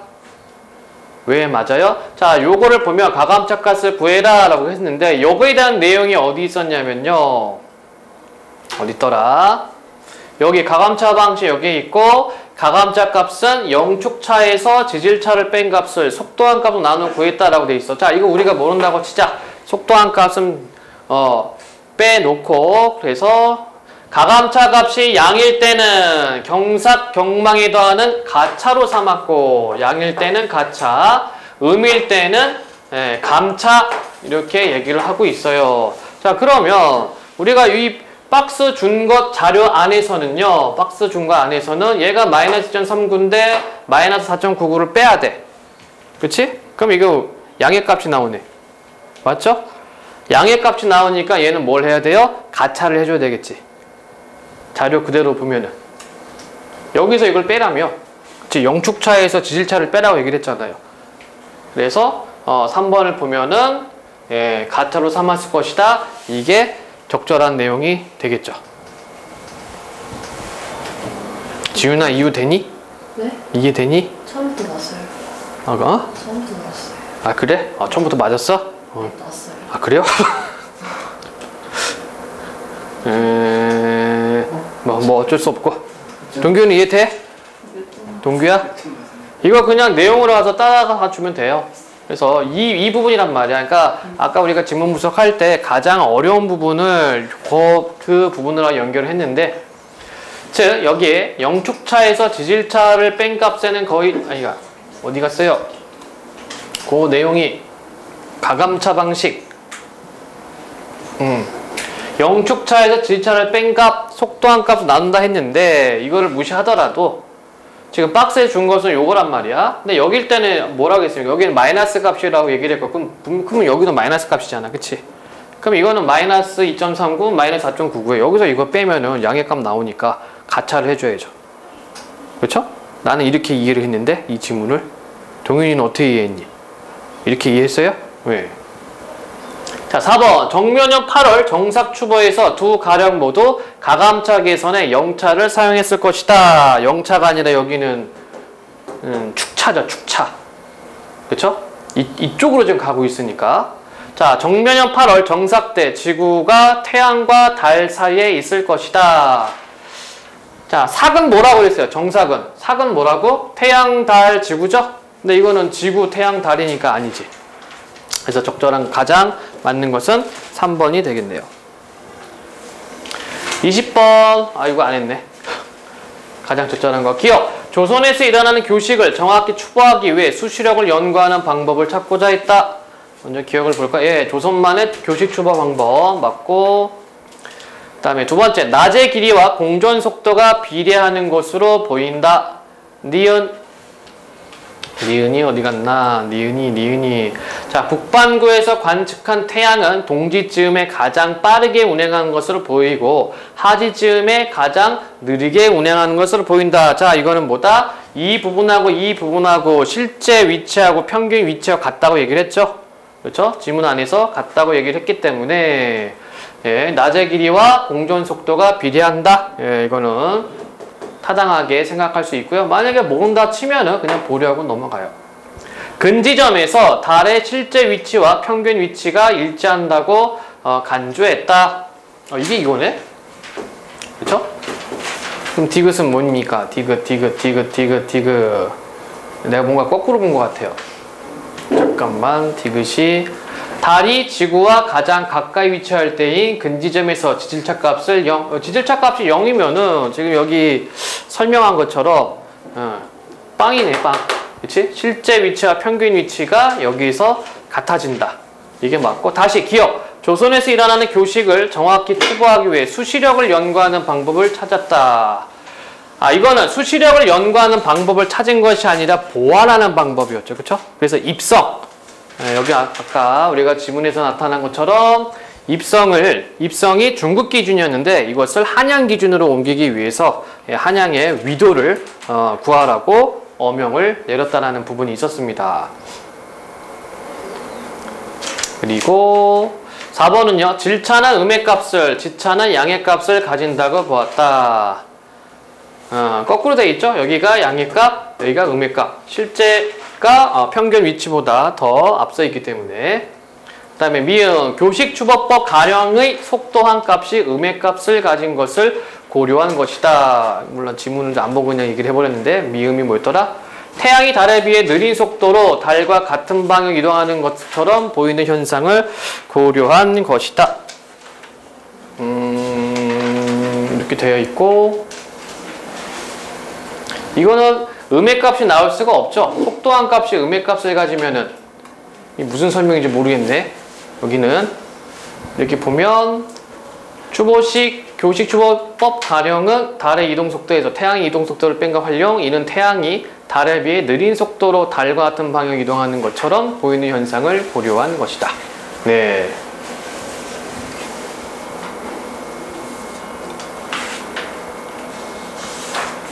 속도한 값이 마이너스가 될 리는 없잖아. 그치? 그래서 얘는 보기 자체가 맞지가 않고요. 가장 타당한 것은 3으로 가면 될 것 같아요. 어차피 여기가 이런 방식으로 이루어져 있었기 때문에. 21번은 아까 얘는 통찰력. 그렇죠? 통달은 이치나 기술 따위가 도달했을 때 그것을 이제 통달이라고, 이루었을 때를 통달이라고 하고요. 그래서 작년 수능에서 그 인문학하고 천문학 나온 지문을 그냥 본땄다라고 생각하면 됩니다. 질문하시고요. 없으면은 바로 넘어갑시다. 주식회사로. 자, 문제 먼저 보면, 윗글에서 알 수 있는 내용으로 적절하지 않은 것은 내용 묻는 문제가 있고요. 그 다음에 박스 문제가 있습니다. 그리고 역시 박스 문제 출원 형태, 그 다음에 포인트 문제가 나와 있고요. 문맥 바꿔쓰기. 자, 이거는 바로 들어갑시다. 문맥 바꿔쓰기는 바로 풀면 되는데, 법적 절차를 거쳐야 한다는 것이다. 과정을 거치다. 이게 되겠죠? 절차를 거치다. 일본을 거치다. 돌멩이가 발길을 자꾸 거치다. 사거리를 거치다. 과정을, 여기 있네요. 과정을 거치다. 그치? 답은 4번. 바꿔쓰기 같은 경우, 한 단어 바꿔쓰기 같은 경우에는 바로 풀면 돼요. 문제 지문 들어가기 전에. 자, 지문을 보면, 자, 주식회사는 오늘날 회사 기업의 전형이라 할 수 있다. 이는 주식회사가 다른 유형의 회사보다 뛰어난 자본 조달력을 가지고 있기 때문인데, 뛰어난 자본 조달력. 주식회사 자본 조달은 자본금, 주식, 유한 책임이라는 주식회사의 본질 요소와 관련된다. 첫 번째 단락 내용 뭐 그냥 그래요. 두 번째 단락. 주식회사의 자본금은 회사 설립의 기초가 되는 것으로 주식 발행을 통해 조성된다. 자, 자본금은 뭘로 된다고요? 주식 발행을 통해 조성. 현행 상법에서는 주식회사 설립할 때 최저 자본금에 대한 제한을 두고 있지 않으며 자본금을 정관의 기재사항으로도 규정하지 않고 있다. 대신 수권 주식 총수를 정관에 기재하게 하여, 자, 얘를 여기다가 기재한대요. 자본금의 최대 한도를 표시하고, 자본금의 최대 한도 표시. 자, 수권 주식 총수란 정의가 나옵니다. 회사가 발행할 주식 총수로 수권 주식 총수를 통해 자본금의 최대 한도인 수권 자본금을 알 수 있다. 그러니까 얼만큼 발행하는가를 통해서 그 회사의 자본금을 파악할 수 있다는 얘기입니다. 주식회사를 설립할 때는 수권 주식 총수 중 일부의 주식만을 발행해도 되는데 발행하는 주식은 모두 인수되어야 한다. 자, 이게 무슨 말이에요? 예를 들어서 내가 100개의 주식을 발행한다 했을 때 100개 다 안 해도 된다는 얘기죠? 하면 10개도 되고 뭐 50개도 되고 단! 모두 다 인수되어야 돼요. 여기서 주식을 인수한다는 것은 출자자를 누구로 하는지, 그 출자자가 인수하는 주식이 몇 주인지를 정확하게 확정하는 것을 말한다. 회사가 발행하는 주식을 출자자가 인수하고 해당 금액을 납입하면 그 금액의 총합이 바로 주식회사의 자본금이 된다. 금액의 총합이 주식회사의 자본금. 회사가 어디 봅시다. 네, 회사가 수권 주식 총수 가운데 아직 발행하지 않은 주식은 추후 이사회의 결의만으로 발행할 수 있는데 이는 주식회사가 필요에 따라 자본금을 쉽게 조달할 수 있도록 하기 위한 것이다. 이해됐죠? 네. 그 다음 단락 보도록 할게요. 자, 주식은 자본금을 구성하는 단위로 주식회사는 주식 발행을 통해 다수의 사람들로부터 대량의 자금을 끌어모을 수 있다. 주식은 주식시장에서 자유롭게 양도되는데 일주의 액면 주식은 둘 이상으로 나뉘어 타인에게 양도될 수 없다. 주식회사가 액면가액을 표시한 액면 주식을 발행할 때 액면 주식은 그 금액에 균일하여야 하며 일주의 금액은 100원 이상이어야 한다. 주식회사가 발행한 액면 주식의 총액은 주식회사 설립 시에 출자자가 주식을 인수하여 납입한 금액과 금액의 총합과 같다. 그쵸? 처음에 발행한 주식 수의 금액과 그 다음에 출자자가 주식을 인수하고 납입한 금액의 총합과 같다는 점. 그 다음부터는 뭐 이제 주식 가격이 오르든지 내리든지 상관없다는 얘기입니다. 자, 주식의 소유주인 주주는 자기가 보유하고 있는 주식 금액의 비율에 따라 이익 배당 등의 권리를 가지면서 회사에 대해 유한 책임을 준다. 이 유한 책임은 누구? 주주. 유한 책임이란 역시 개념 나오네요. 정의가 나옵니다. 주주가 회사에 대하여 주식의 인수가액을 한도로 하는 유한 출자 의무를 부담하고 회사 채권자에 대해서는 직접적으로 아무런 책임도 부담하지 않는 것을 말한다. 자, 그래서 자기가 주식의 인수가액만 책임을 지는 거지 그 외에는 책임을 지지 않는다. 이게 유한이네요. 그죠? 한계가 있는 책임. 주주의 유한 책임은 정관이나 주주총회의 결의로도 가중시킬 수 없다. 이 때문에 주식회사에서는 회사가 현재 보유하고 있는 재산만이 회사 채권자를 위한 유일한 담보가 된다. 그러니까 주식 산 사람들한테는 피해가 안 돌아가게 하는 거죠. 다음 단락. 주식회사는 자본금, 주식, 유한 책임이라는 본질적 요소를 말미암아 자본 조달력을 가지기도 하지만 경제적 폐해를 초래하는 경우도 있다. 자본금이 큰 회사지만 실제 회사가 보유하고 있는 재산이 터무니없이 적은 경우에 자본금의 크기로는 회사의 신용도를 제대로 파악할 수 없으며 대주주가 권한을 남용하여 사익을 추구하고도 그로 인한 회사의 손해와 회사의 거래 상대방의 손해에 대해서는 책임을 부담하지 않는 경우가 발생하기도 한다. 아마 롯데가 아마 이럴걸? 예, 롯데가. 내가 알기로는 롯데가 원래 일본 롯데홀딩스라는 게 있는데 그걸 통해서 자본금을 충당을 했어요. 근데 롯데 회사, 롯데그룹의 전체 주식이라고 해야 되나? 그게 한 뭐 8%? 18%인가 8% 그거밖에 없대. 총수 일가가. 근데 그거 잡고서 롯데그룹을 지금 장악을 하고 있는 거죠. 대단한 겁니다. 어떻게 보면은. 예. 자, 또한 파산이나 부도 등 회사의 위기 상황에서 채권자, 근로자, 소비자 등 회사의 이해관계자들이 피해를 보게 되는 상황이 벌어지기도 한다. 여기는 이제 좀 문제점에 대해서 얘기를 하고 있네요. 이와 같은 문제를 방지하기 위해 주식회사에 대한 법 규정에서는 자본금에 관한 몇 가지 원칙을 마련하고 있다. 자본 유지의 원칙은, 자, 포인트 문제 나오는 부분이군요. 자본금이 실제로 회사에 출재되어야 하고 회사는 자본금에 해당하는 재산을 실질적으로 유지해야 한다는 것으로 자본 충실의 원칙이라고도 한다. 그러니까 재산을 갖고 있어야 돼. 그치? 자본금에 따른 재산을 갖고 있어야 됩니다. 만일 여러 회사끼리 돌려가며 출자를 반복하는 상황이 벌어진다면 실제로 출자된 자본금은 늘어나지 않는데 서류상 가공의 자본금만 늘어나 회사는 부실화되고 외부의 위험에도 취약해진다. 이게 옛날에 그 대우 그룹이 이런 문제가 있었어요. 자본금 한정되어 있는데 계속 이제 계열사를 늘려가는 거야. 이게 이제 소위 말하는 분식회계. 마치 돈은 한정되어 있는데 마치 이렇게 하면서 돈을 버는 것처럼 이렇게 회계를 꾸미기도 해요. 결국 망했지 뭐. 그거에 관련된 보기가 뒤에 나오고 있죠. A 회사, B 회사, C 회사 이렇게. 자, 자본 불변의 원칙은 자본금을 임의로 변경하지 못하며 자본금의 변경을 위해서는 법적 절차를 거쳐야 한다는 것이다.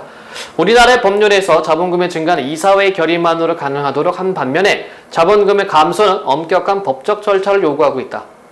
이 밖에도 주식회사에 관한 법률을 법에서 규정한 내용대로만 이행해야 하는 강행법으로 하고 회사에 관한 중요사항 및 정관의 변동사항을 공고하도록 하는 등 주식회사의 폐해를 취소하기 위한 조치도 시행하고 있다. 안 그러면 망하니까 피해를 보죠. 자, 적절하지 않은 것은 액면 주식 1조는 둘로 나뉘어 타인에게 양도될 수 없다. 그렇죠? 지문 하나 있었고, 두 번째, 주주는 주식의 인수가액을 한도로 하는 출자 의무를 가지죠. 이게 이제 유한책임. 그 다음에 주주는 소유한 주식 금액의 비율에 따라 주식회사 이익을 배당을 받고요. 주식회사는 수권 자본금의 한도 내에서 채권자에게 채무 이행을 할 의무가 있다라고 되어 있는데 얘가 아까 이제 유한책임과 관련된 부분이죠. 어디 있었나? 어디 있었나요? 주주가 회사에 대하여 주식의 인수가 한도라는 유한 출자 의무를 부담하고 회사 채권자에 대해서는 직접적으로 아무런 책임도 부담하지 않는 것 이렇게 되어 있어요. 그죠? 그러니까 4번은 주식회사는 수권 자본금의 한도 내에서 채권자에게 채무 이행을 할 의미가 없는 겁니다. 그치? 그 다음에 5번 주식회사의 정관에 변동사항이 생기면 주식회사로 하여금 이를 공고하도록 했다. 이건 우리가 마지막 부분에서 봤었던 부분입니다. 그래서 아닌 것은 4번이 되는 거고요. 이건 뭐 직접 내용 일치 문자라고 생각하시면 됩니다. 23번 박스 적절하지 않은 것은 자, 당 회사가 발행할 주식의 총수는 1만 주로 한다. 당 회사가 발행하는 주식 1주의 금액은 5,000원으로 한다. 당 회사는 설립 시에 5,000주의 주식을 발행하기로 한다. 1만 주인데 뭐 5,000주만 했네요. 그치? 그러면 얘네 자본금은 얼마입니까? 2,500만 원이네. 그쵸? 처음에 설립할 때. 자, 갑이 설립하려는 주식회사의 수권 주식 총수는 1만 주이며 수권 자본금은 5천만. 맞죠? 이거 수권이라는 것은 이제 주식 총 금액이니까 맞는 얘기고요. 갑이 주식 1조를 발행하는 것으로 정관의 제7조를 수정해도 주식회사 설립은 가능하다. 그렇죠? 이거는 1조를 발행하든 1000조를 발행하든 상관은 없습니다만. 그 다음에 갑이 정관에 따라 주식회사를 설립하려면 주식 1만 주에 대한 출자자가 확정되어야 된다. 자, 얘는 왜 안 될까?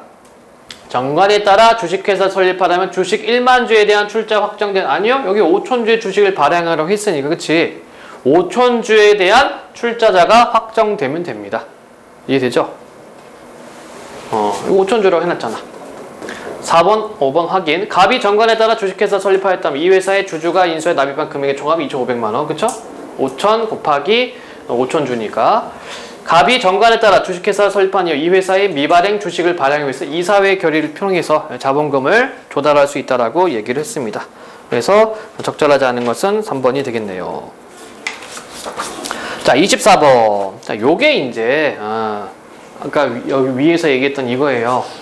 출자. 그러니까 자회사가 자본금은 한정되어 있는데 계속 회사를 늘려가는 겁니다. 옛날에 대우가 막 이렇게 했다가 결국은 회사 하나가 부도나기 시작하면은 다 연쇄 부도가 나는 거야. 꽝꽝꽝 터지죠. 자, 윗글을 바탕으로 보기를 이해한 내용으로 적절하지 않은 것. A회사는 설립 시에 액면가에 5,000원의 주식을 100만 주 발행하였고, 자, 그러면은 5,000원의 주식을 100만 주 발행했으니까 총 얼마입니까? 한 50억 되나? 그렇죠? 한 50억 원쯤 될 거예요. 한번 적어볼까? A 주식값이 50억입니다. 홍길동은 이 주식의 80%를 인수하여 납입하였다. 자, 출자자가 있네요. 그쵸? 출자자가 80%니까 40억이네. 예. 그러면 얘네는 주식 10억하고, 결과적으로는 주식 10억하고, 현금 40억을 갖고 있는 거고요. 물론, 이거는 아직, 출자자 못 찾은 거죠. 그치? 아직 팔 수 있는 주식 10억입니다. 이후 A회사는 B회사가 설립 시 발행한 주식 100%를 인수하여 25억 원을 납입했으며, 자, 얘는 주식이 얼마입니까? 25억인데 현금 40억 갖다가 이거를 산 거네요. 그치? 100%니까. 그럼 여기는 현금 25억이 있고, 얘는 B회사의 주식이 25억이 있는 거고요. 그 다음에 C회사가 설립 시 발행한 주식 100%를 인수하여 15억 원을 납입하였다. 자, 여기는 15억인데 현금 25억이 있으니까 여기에서 이것을 삽니다. 그러면 얘네는 현금이 얼마예요? 현금이 10억이 남나? 그리고 주식값, C 주식값이 15억이 있네요. 또 얘네는 현금 15억이 있겠다. 그치? 이게 지금 계속 출자하는 겁니다. 출자를 계속 하고 있어요.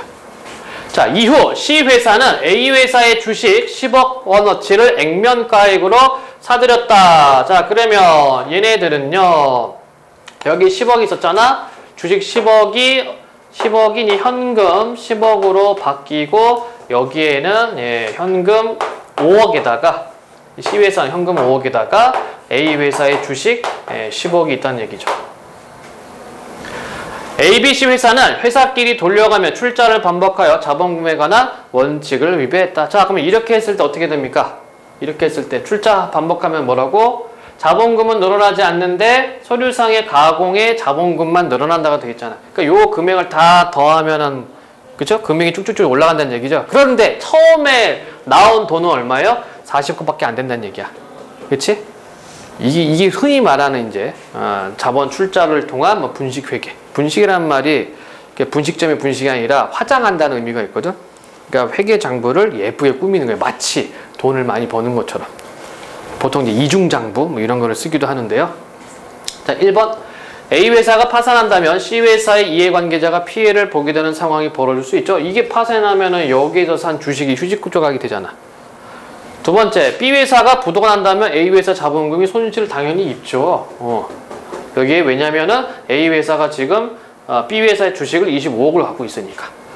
3번, A회사의 주주인 홍길동은 B회사와 C회사에 대해서 영향력을 행사할 수 있을 겁니다. 자기가 출자한 돈 40억을 갖다가 지금 주식들을 샀기 때문에 그 돈을 갖다가 A회사는 B의 주식을 샀고, B는 주식 판 돈 갖다가 다시 C의 주식을 샀기 때문에. 그쵸?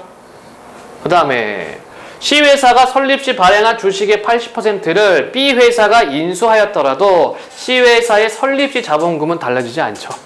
네. 그리고 ABC 회사에 출자된 실제 자본금은 90억 원으로 서류상으로 드러난 ABC 회사 자본금의 총합과 통일하고 있고, 아니죠.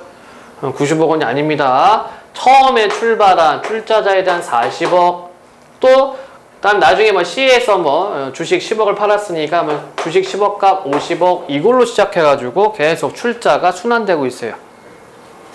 그쵸?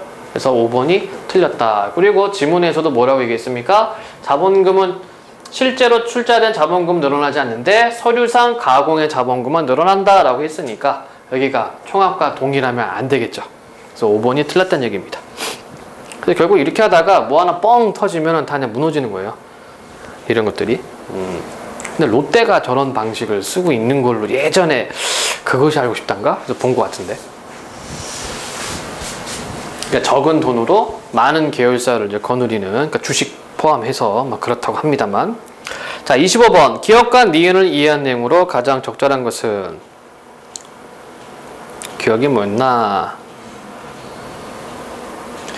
자본 유지의 원칙이 되고요. 자본 유지 원칙은 자본금이 실제로 회사에 출자되어야 하고, 회사는 자본금에 해당하는 재산을 실질적으로 유지해야 된다. 그렇죠? 자본 충실의 원칙.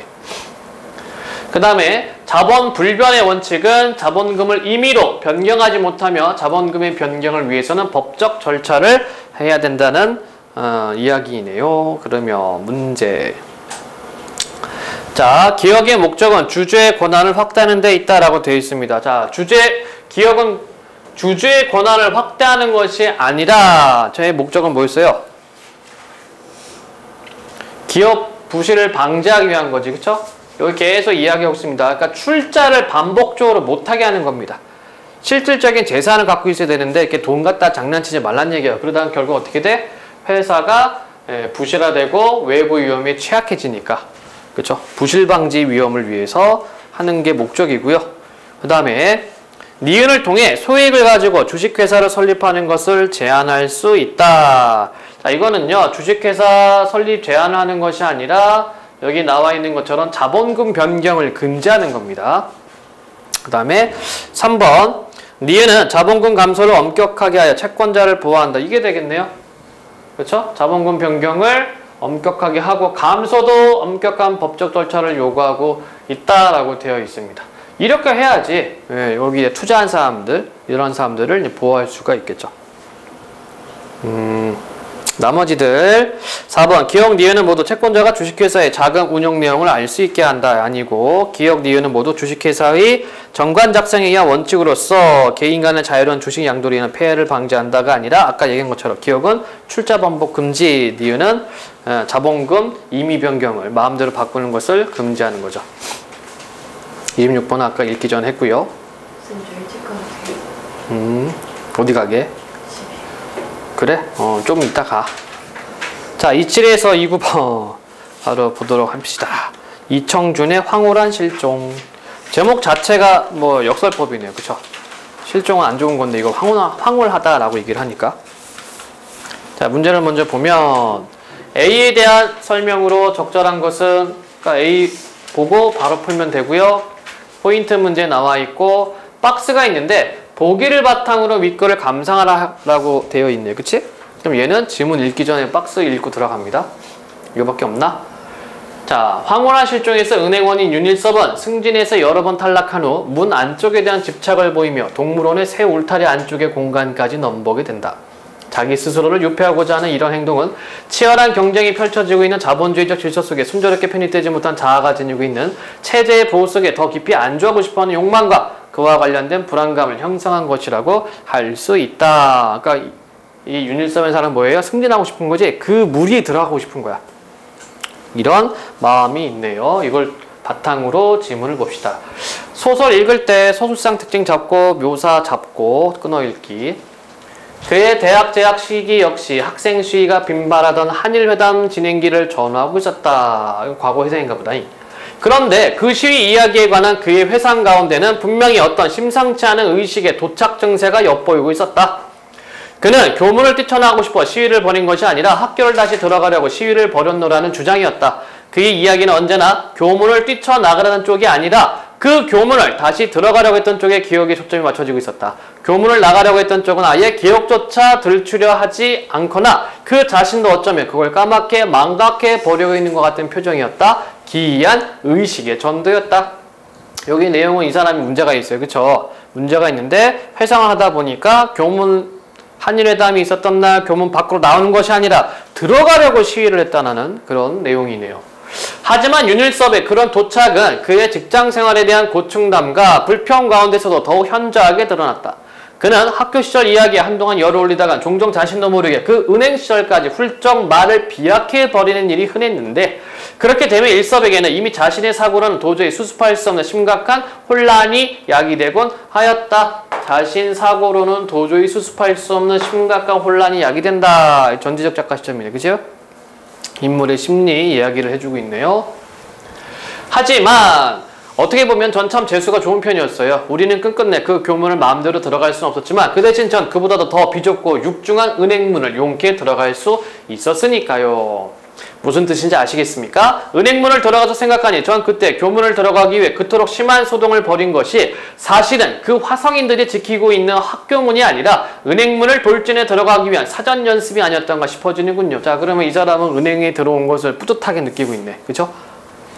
아마 선생님은 그 기분 모르실 겁니다. 뭐랄까? 선생님은 은행이라는 데가 어떤 데인 줄 아십니까? 철창문을 가운데로 척 가로막아 놓고 그 철창문 양쪽으로 한쪽에서 안으로 밀려 들어가고 싶어 호시탐탐 기회를 엿보이는 사람들과 다른 한쪽에서 이미 그 철창문 안에다 자리를 잡아놓고 바깥 사람들에게 기회를 주지 않으려고 쉴 새 없이 투입자들을 감시하고 그 자들을 내쫓을 채비를 하고 앉아있는 그런 사람들과 살벌한 대치장 같은 곳이죠. 옛날 은행은 진짜 이렇게 했었어요. 이렇게 쇠창살이 있고 유리로 이렇게 되어 있고 밑에 이제 수납 뭐 어떻게 오셨어요? 뭐 돈 찾으러 왔어요? 뭐 쓰면은 돈 주고 이거 열고 이거 밀어주고 이렇게 닫고 이렇게 했습니다. 요즘 같지 않아? 요즘 다 오픈돼 있잖아, 그치? 그게 아니라 옛날에는 진짜 이렇게 좀 이렇게 강화 플라스틱, 투명 플라스틱 되어 있고 쇠창살 있고 그 돈 같은 거 주려면은 여기 밑으로 손 집어넣고 돌리고 뭐 그런 게 있었어요. 자, 기회 있으시면 선생님도 언제 그 사람들이 싸움에 대비하고 있는 완벽한 포진을 한번 살펴보십시오. 맨 앞쪽 쇠창살가. 그러니까 바깥 사람들의 공격에 대비한 제1방언선은 은행원들 중에 제일 쫄자들이 맡고 있어요. 그 다음 제2선에서 그 쫄자들을 지휘 독점할 자리는 대리급 위인들이. 그런 식으로 완전한 피라미드 포진이지요. 이렇게 되면 자리가 가장 위험한 곳은 쇠창살 밑에 쫄자들 처짐이 뻔하지요. 싸움만 벌어졌다 하면 제일 먼저 재물이 되어야 할 친구들이 바로 그 작자들이거든요. 그래서 이 친구들은 틈만 나면 늘 한 발이라도 뒷줄 쪽으로 자리를 옮겨 앉고 싶어 한다 아닙니까? 승진이라는 게 뭡니까? 승진하는 게 바로 그 1선 창살 아래서 한 발이라도 더 안전한 2선, 3선으로 자리를 옮겨 앉게 되는 거 아닙니까? 자, 아까 박스하고 연결이 되죠? 윤일섭은 승진하고 싶어 했다고 얘기를 했지, 그치? 그래서 쇠창사 안쪽으로 들어가고 싶어 합니다. 즉, 이 부분에서 드러나고 있어요. 우리는 누구나 그걸 바라지요. 그리고 좀처럼 해선 마음을 못 놓습니다. 싸움이 촉박하면 촉박해질 수는 말입니다. 그런 점을 죄 알아차리고 보면 우리가 학교 시절에 그토록 열심히 시위를 벌이면서 소모한 곳이 어떤 곳이었는지 쉽게 짐작할 수 있지 않겠어요? 전 은행 사무실의 그 희한하고도 음흉스러운 좌석 배치 비밀을 알고 나서 비로소 그것을 깨달을 수 있었지요. 걷잡을 수 없는 비약과 전도가 함부로 감행되고 있는 얘기였다. 손 박사는 그래 어느 날 마침내 윤일섭의 전 근무지 점포를 찾아가 본 일까지 있었다. 은행 점포의 좌석 배치에 관한 이야기가 의외로 잦았던 데다 윤일섭의 그런 점포 얘기 가운데는 그에게도 분명하게 짚어오는 한 가지 있었기 때문이었다. 자, 여기서 이제 윤일섭이라는 인물의 어떤 심리가 파악이 됐고요. 그 다음에 손 박사는 그것을 확인해 보려고 그가 일했던 은행 점포를 찾아가는 장면. 중냐, 윤일섭의 증세가 쇠창살과 관련이 있다고 본 손 박사의 진단과 처방에 따라 병증이 호전된 윤일섭은 퇴원을 하게 된다. 그러다 어느 날 윤일섭은 쇠울타리 속에 갇힌 동물원의 동물들을 보다가 손 박사의 진단과 처방에 의심을 품게 된다. 결국 손 박사는 여태까지 윤일섭 자기를 속이고 있었던 게 분명했다. 마음속에 쇠창살을 부숴 없애는 게 치료법의 첩경이라는 손 박사의 처방은 전혀 엉터리 없는 거짓이었다. 손 박사가 뭐라고 궤변을 늘어놓고 있었던 세상에는 현실적으로 곳곳에 쇠울타들이 마련되어 있었다. 자, 이거는 뭘까요? 이거는 뭘까? 이 부분.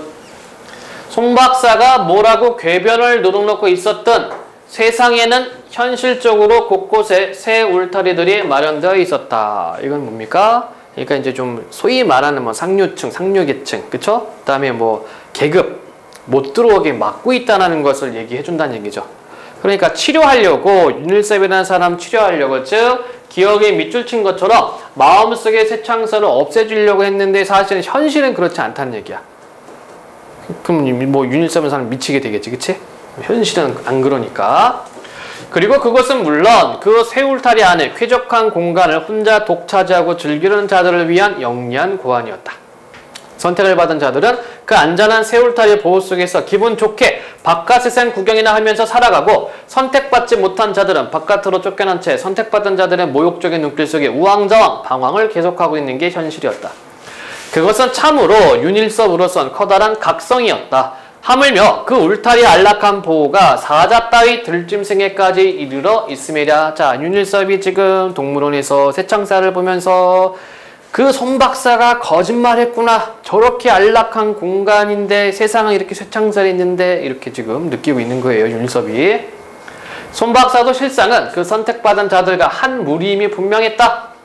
손 박사에게도 자신의 쇠창살이 몰래 간직되어 오셨을 건 두말할 나위가 없었다. 손 박사에게 그것이 없다면 정상이 아닌 것은 윤일섭 자기가 아니라 오히려 그 손 박사 쪽이었다. 손 박사는 이를테면 자신의 쇠창살을 교묘하게 숨기면서 윤일섭 그에게만 그것을 부수라 꿰어댄 셈이었다. 참으로 괘씸하고 가소로운 위인이 아닐 수 없었다. 손 박사가 그에게 자신의 쇠창살을 부수라 충동질한 것은 그를 그의 곁에서 내쫓으려는 우명스러운 꼼수 외에 아무것도 아니었다. 이렇게 윤일섭이라는 사람은 이렇게 생각을 하고 있죠. 자, 27번 바로 돌아가면 적절한 것은 이야기 속 서술자가 자기 고백적 진술을 통해, 아니죠? 이야기 쪽 서술자면 1인칭인데 여긴 1인칭 없어요. 아니고 서술자가 관찰자의 입장에서, 아니죠? 서술자가 누구 입장에서? 윤일섭의 입장에서 지금 풀어낸 겁니다. 이야기를 전달하면서 장면에 따라 서술자를 달리 없어요. 요약적 진실로 사건의 경과를 드러낸다. 아니죠? 내면을 지금 보여주고 있었습니다. 서술에 초점이 되는 인물의 시선으로 누구? 윤일섭. 다른 인물의 언행에 담긴 의미를 해석. 윤 박사. 손 박사. 그 답은 5번이 되겠네. 28번. 기억에 대한 이해로 적절하지 않은 것은 요겁니다. 마음속에 쇠창살을 부숴 없애는 게 치료법의 첩경이라던 손 박사의 처방. 자, 1번. 기억은 윤일섭이 쇠창살과 관련해 심각한 혼란을 겪고 있다는 손 박사 풀이에 따른 것이다. 그렇고요. 기억은 교문에 대한 윤일섭의 왜곡된 기억이 마음속에 쇠창살과 관련이 있을 것이라는 손 박사 생각을 드러내준다. 그렇고요. 윤일섭은 자신을 쇠창살 밖으로 내몰려는 손 박사의 음모가 기억에 숨어있다고 의심했죠. 그래서 A 부분에 쭉 썰을 푼 겁니다. 그러니까 3인칭 존재적 작가 시점이 윤일섭의 인물의 시각에서 손 박사를 지금 분석하고 비난하는 내용이 A 부분이고, 그 다음에 윤일섭은 손 박사가 자신은 정작 쇠울타리 안에 있으면서 기억을 내려고 했다 생각. 그렇고요. 기억은 쇠울타리가 쾌적한 공간을 차지하는 자들을 위해 마련된 영리한 고아한이라고 비판한 손 박사의 생각. 여긴 손 박사가 아니라 윤일섭이죠. 그렇지? 손 박사는 이렇게 생각을 안 했습니다. 윤일섭이 이렇게 생각을 하고 있는 거예요. 그 다음에 29번 박스. 적절하지 않은 것은. 자, 우리가 아까 박스를 읽었기 때문에 바로 보기를 들어가면, 비좁고 육중한 은행문을 용케 들어갈 수 있었던 것을 다행스럽다고 여기는 윤일섭의 태도에서 체제의 보호를 받고 싶어하는 자의 모습 볼 수 있고요. 여기 있고, 승진을 더 이상 2선, 3선의 자리로 옮겨왔는 것이라고 생각하며 살아온 윤일섭의 모습은 체제 속에서 더 깊이 안주하고 싶은 자의 욕망, 역시 마찬가지죠. 선택받지 못한 자들의 처지를 생각하며 마음을 놓지 못하는 윤일섭의 모습에서 체제로부터 밀려났을 때 불안감, 바깥 세상 구경이나 하면서 살고 있는 현재 자신을 과거의 자신의 자리로 되돌려놓는 윤일섭의 각성은 땡. 과거의 자신으로 돌아갈래가 아니라 저 쇠창살 안으로 들어갈래. 이거죠. 4번이 틀렸다. 질문. 잠깐 쉴까요, 그러면? 잠깐 쉬는 게 아니라 끝내요.